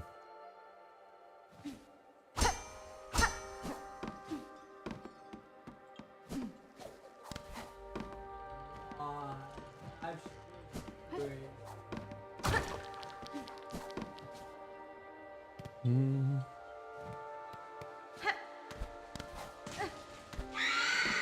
All right, let's go. You punk.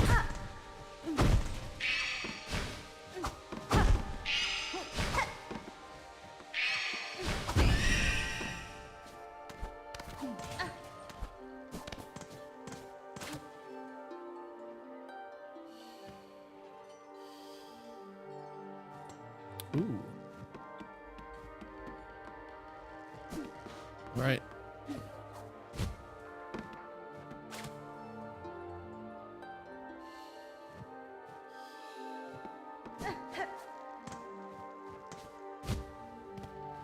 And the music sounds like, but not it, of like when Link is near a fairy fountain.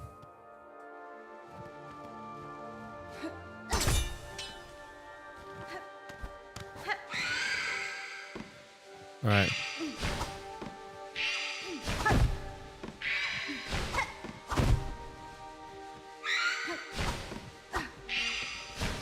Being a lot more closer. No! The trap! I didn't know you could hit jump off. Ah!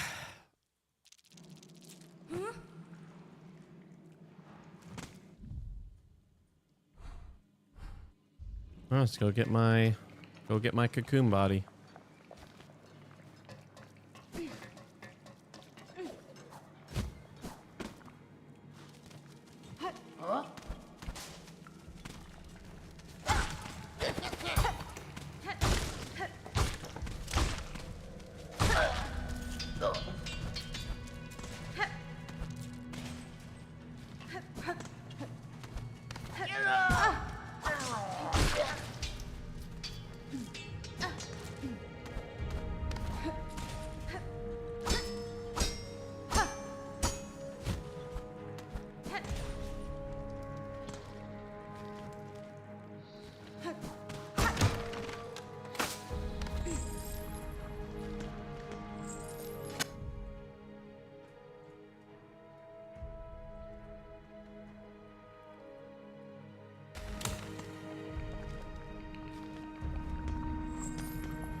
Oh, fuck.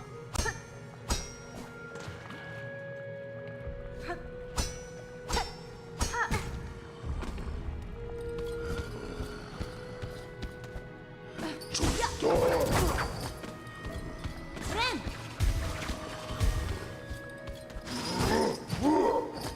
Alright, fuck this.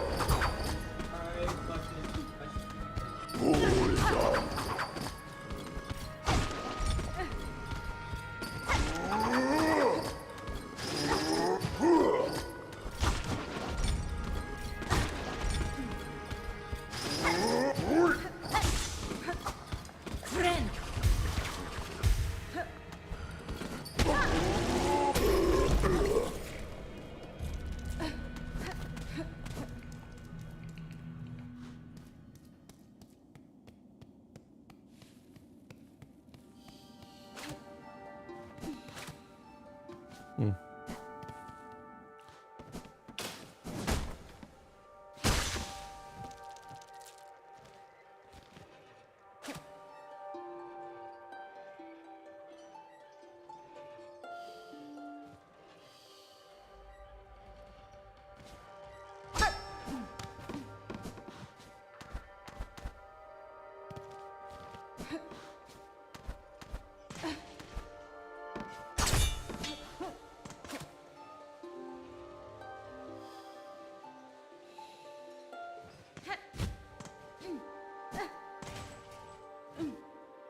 Oh.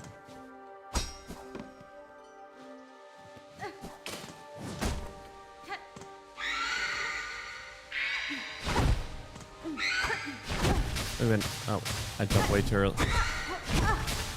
Darn it, darn it, darn it. All right, let's go. Go. Screaming banshee.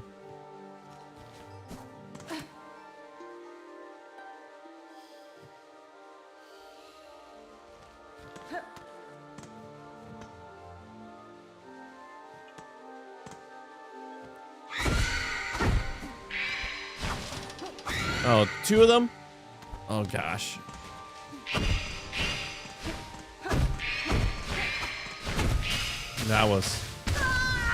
That was rough beans, having two of them on me. Oh.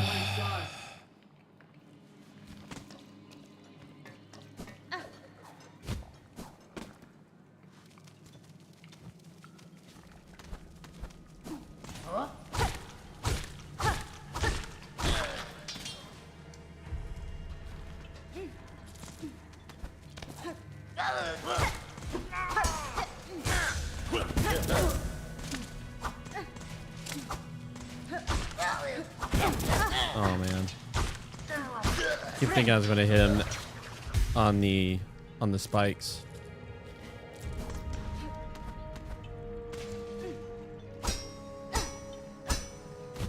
Nope.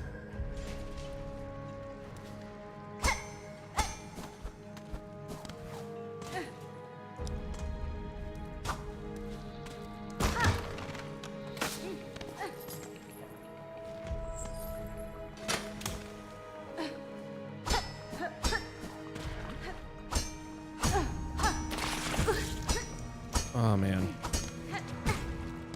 Well.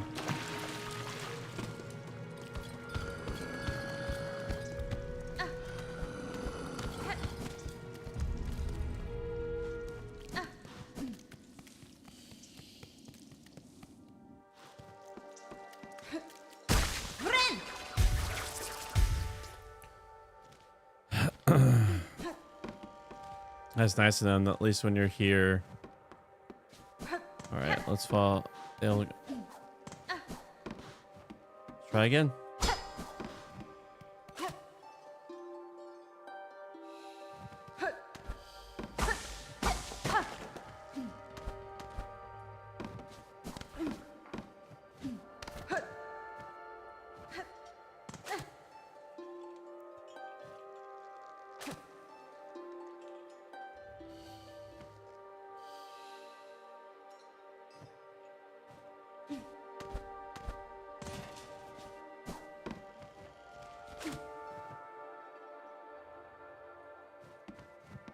He went up, so.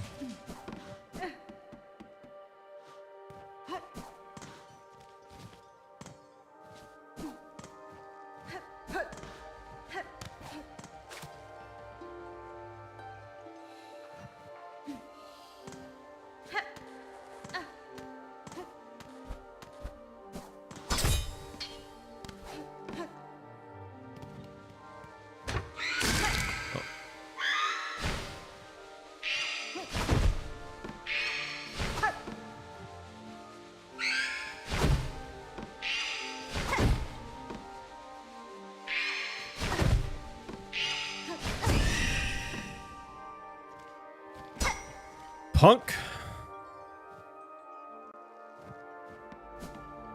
Oh.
Oh, darn it, darn, darn, darn, darn. No, no, no.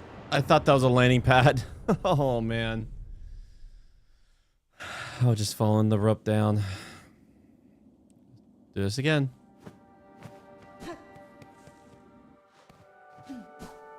I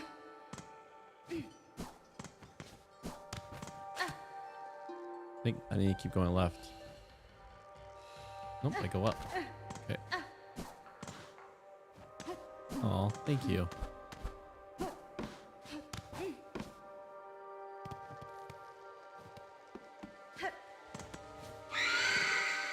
All right, let's go.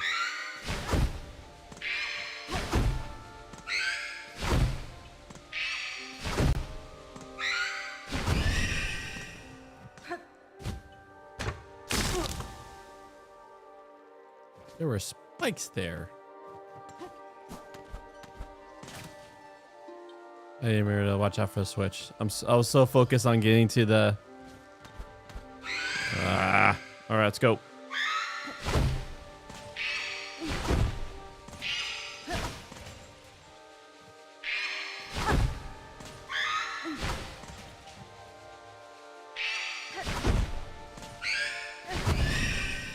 I'm just going to top off. There we go.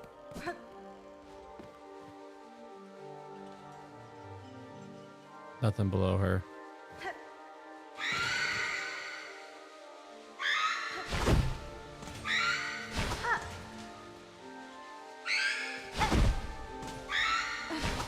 Oh.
Oh.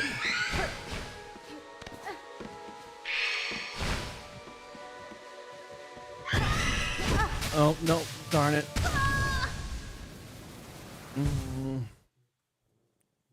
But they do it off the same timing. As long as I can't sit chill, I could take two on the same time. Interesting that their attacks are synced, though. When did we start this hour? Yeah, keep a track of that.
So long, though. So long. Okay.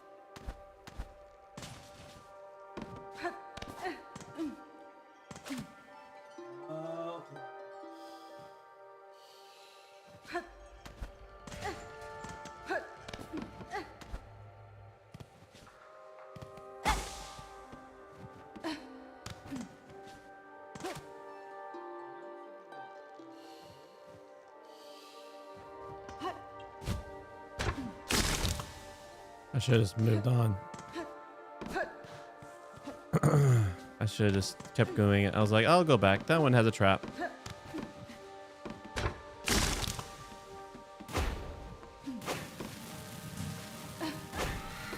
Oh. Okay. Oh, I attracted.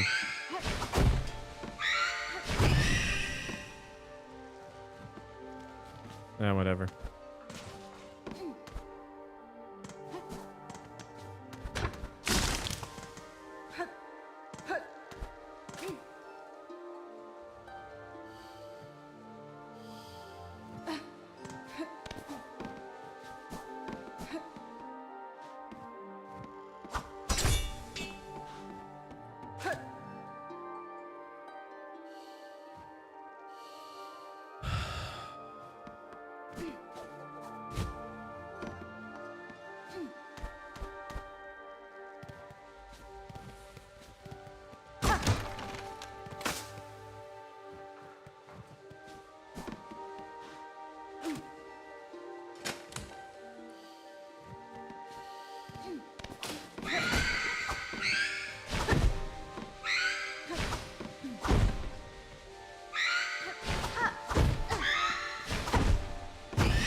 Oh.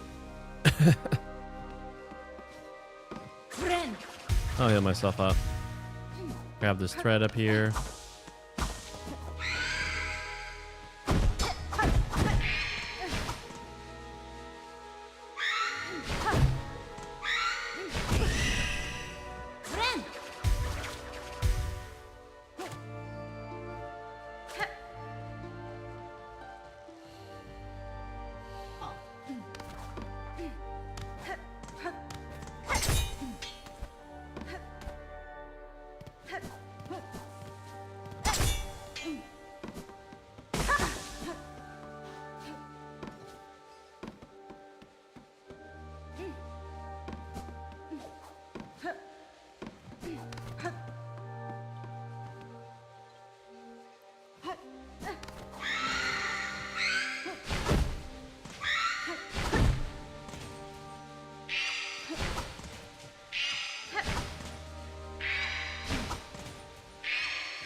Butterflies, butterflies, where are you?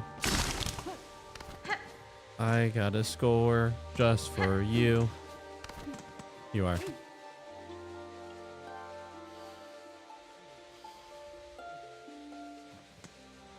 Oh, all right. What's happening?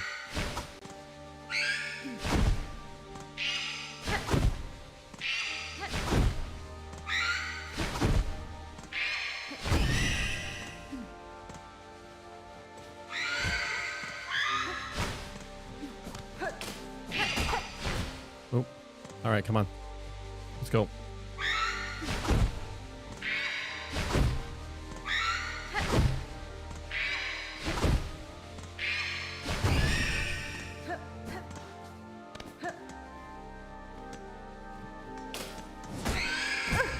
Yeah. Oh.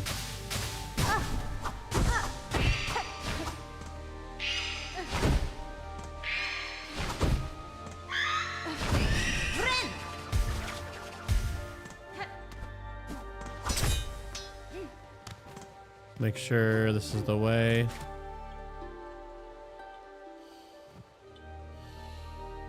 Oh no, I need to go right. Good thing I asked.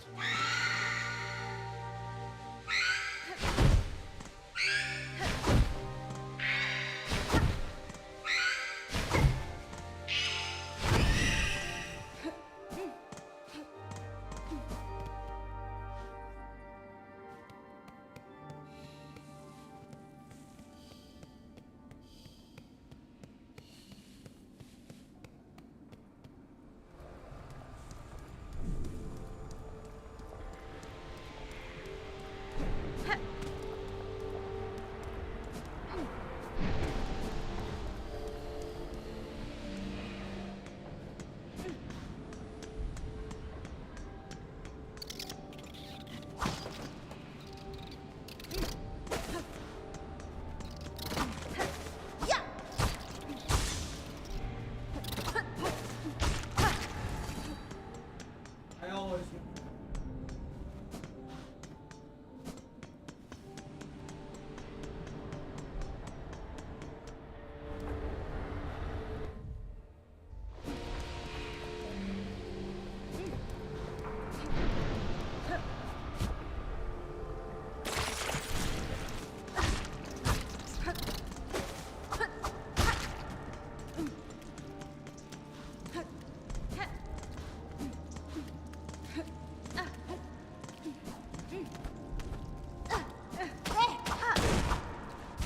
Ah.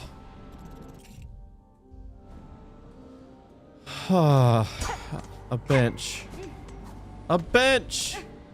You know, this game really makes you appreciate the smaller things in life, like a bench you could sit on. Didn't know I'll be so excited to find a bench, but here I am.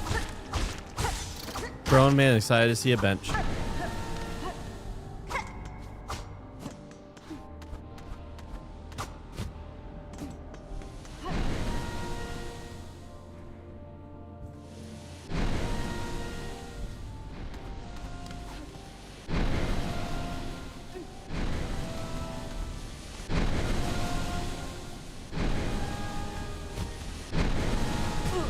Oh, there are spikes there.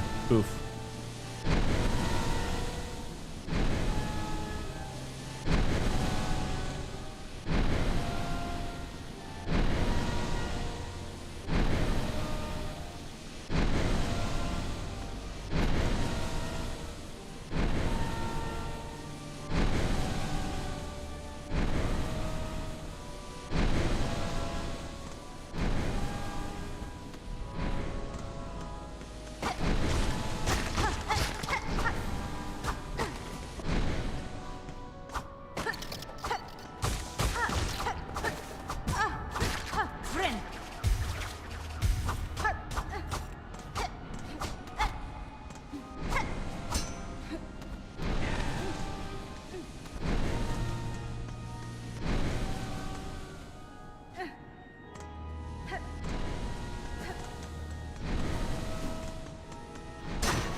Here's the bench, right? It just gives me access to do all the timing parkour.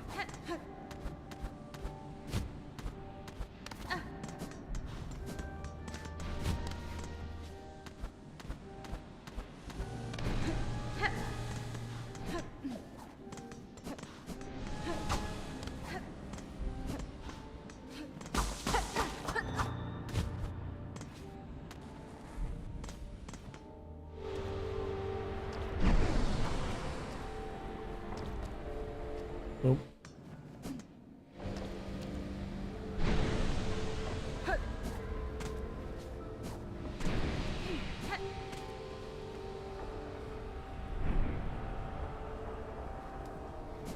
What? No. All right.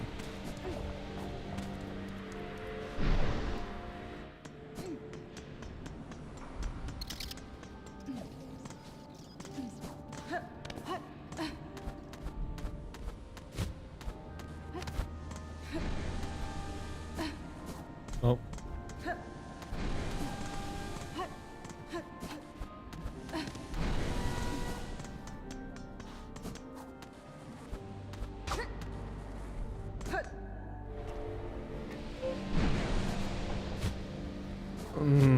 Keep doing the dash jump and silly goosing it.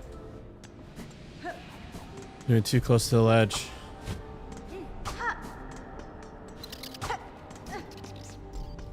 You only give. Like, you only give stone, not maxed out stone, so why bother?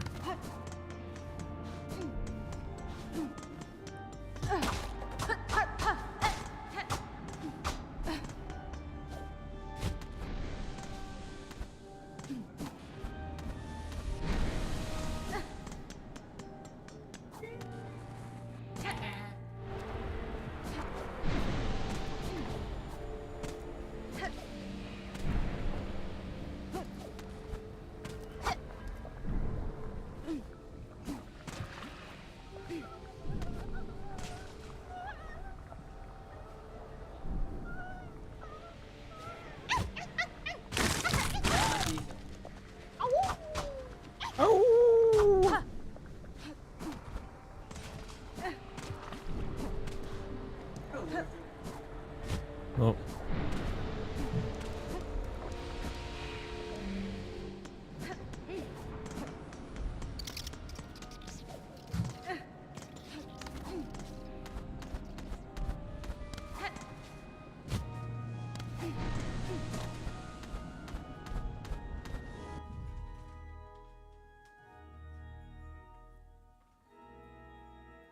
Hey yo. How are you, Charity? Okay. Up and running.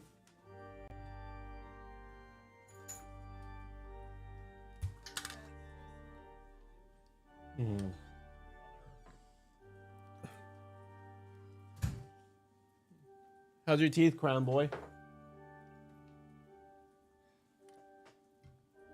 Apparently they're good. Oh, that's funny.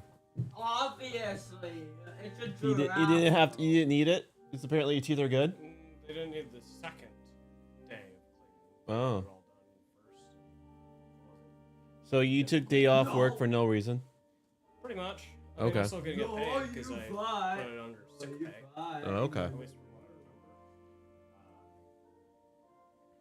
But yeah, they are gonna have to do some fillings Mm-hmm. in a couple spots. And then I gotta figure out what's gonna be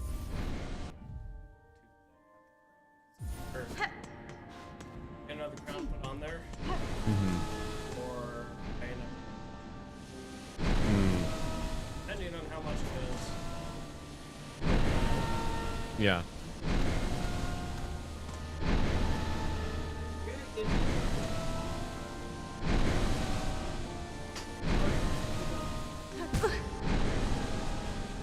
All right, in 10 minutes, we have to go through step row.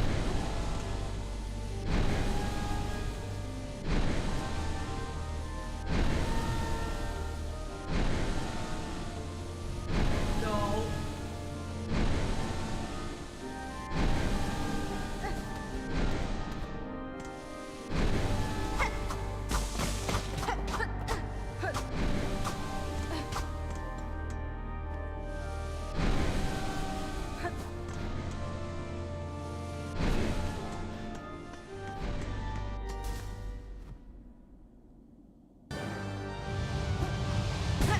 Oh.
Oof. So close. At least I felt like I was close. What an epic fight.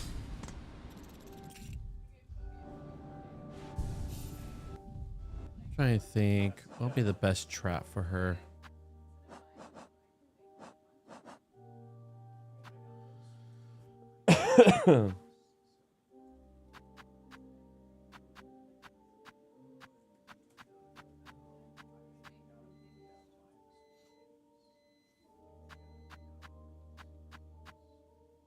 What's up, Abby? Have you been favored by those with an unsafe step to where recoil less when striking foes will not be flowing as far when taking damage? Well, I found a flea and I found a boss in this organ tower. I didn't do too bad of a fight against. Oh, I want you.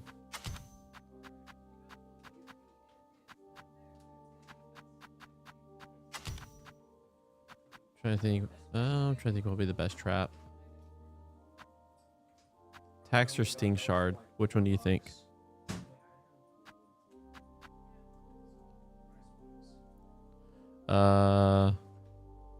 Phantom, I think. Tax. Okay.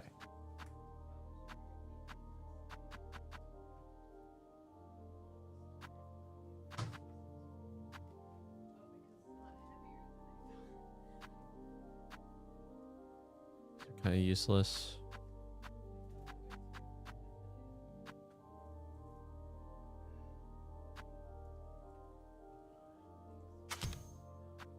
Oh, not that Magnum Bell.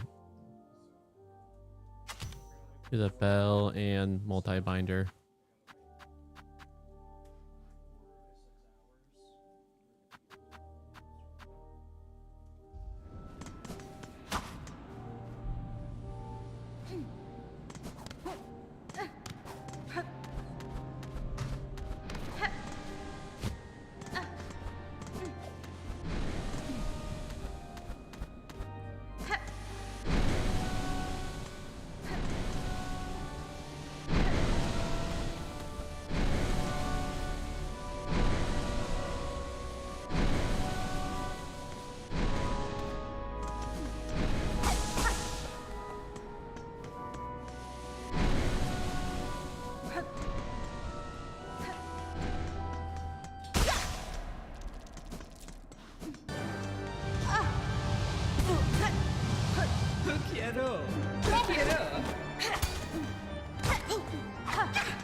Oh, I'm...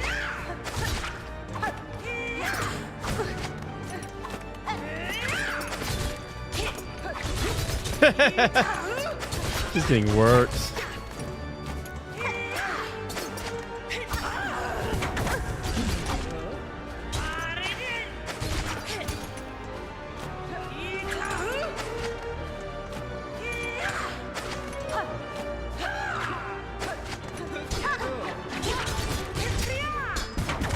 Oh, she counters attacks?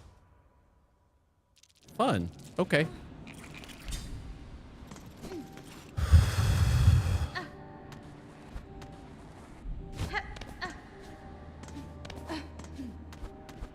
Maybe I'll just do one at a time.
Don't stand there, bro. Heal.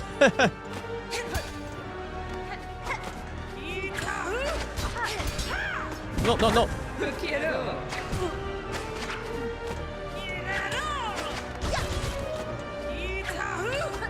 Oh, that was such a delay. I was expecting her to go right after it.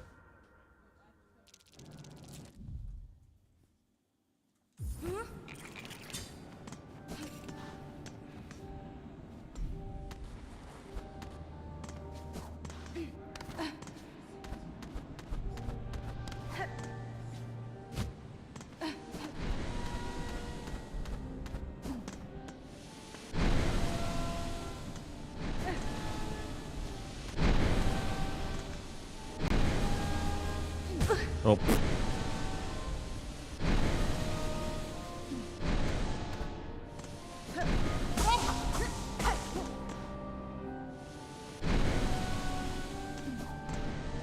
What time is it?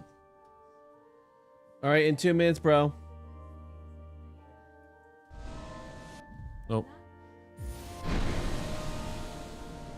Nope. Stop that. I don't want that.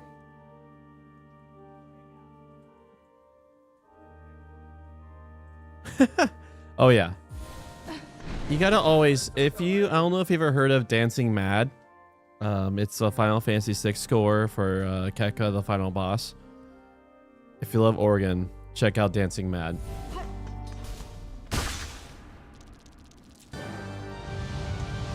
Oh, oh, that was close.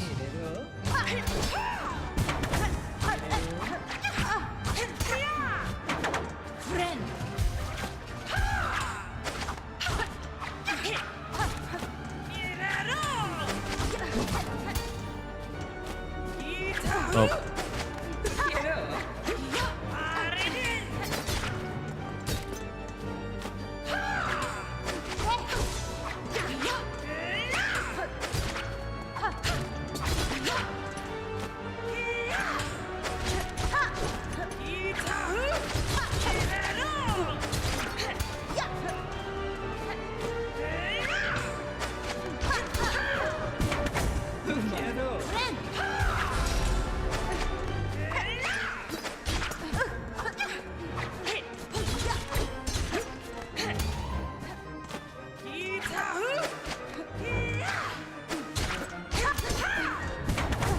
Oh.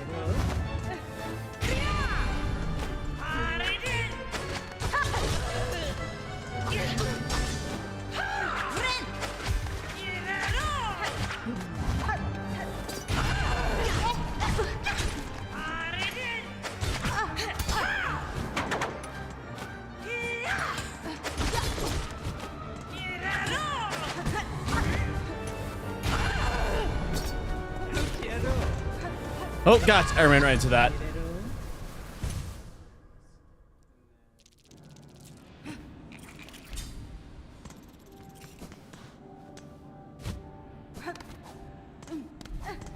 Oh, yeah. But yeah, you should check it out. I don't know if you ever heard of dancing mad.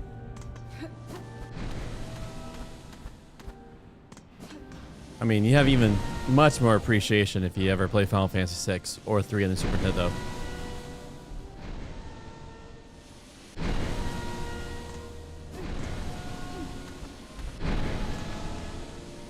Then he died.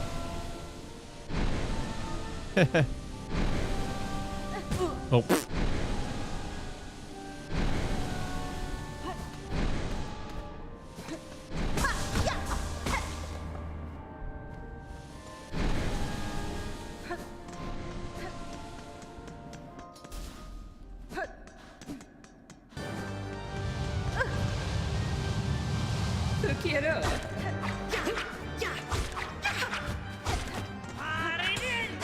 Oh, okay, that's taking a little too quick.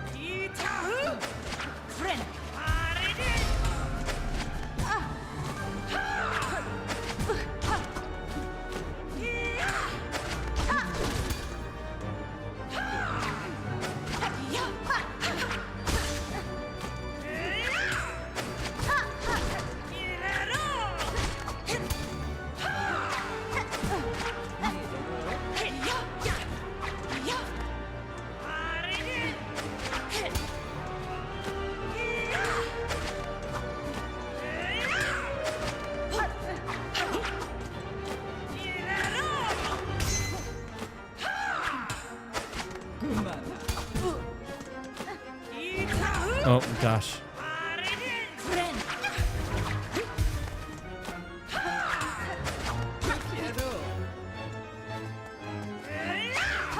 Oh.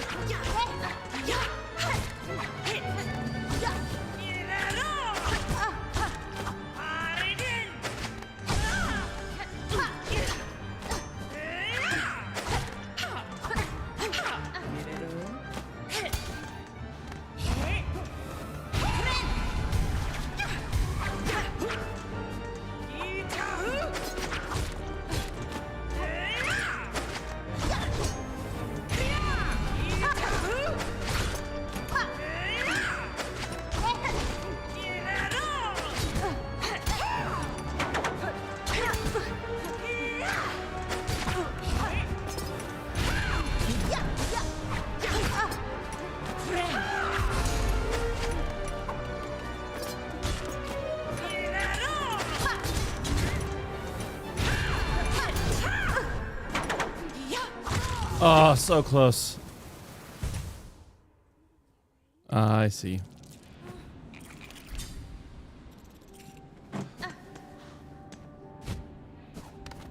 Oh, my heart's beeping. All right, bro.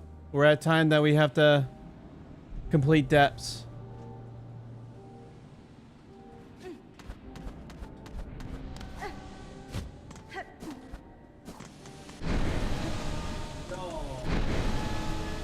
Wait. I'm going backwards.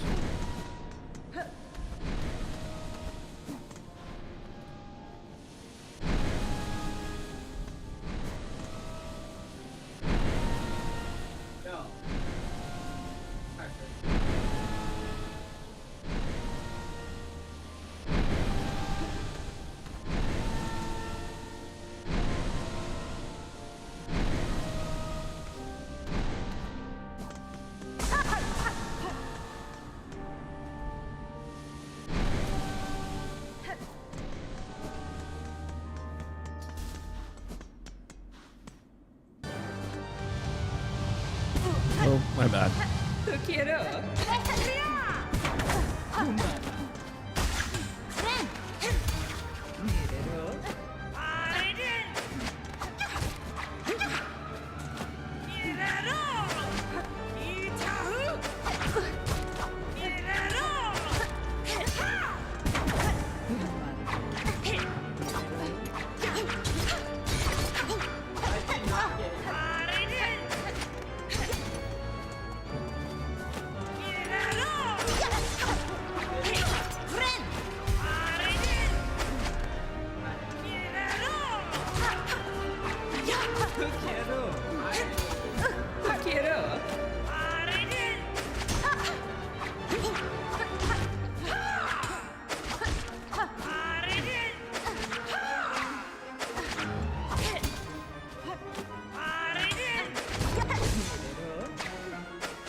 That shit. Actually, I feel I died.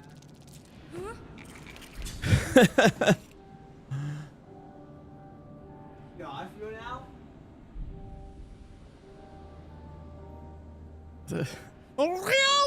Yeah, mimicking the Phantom. Man, that's a crazy fight. All right. So.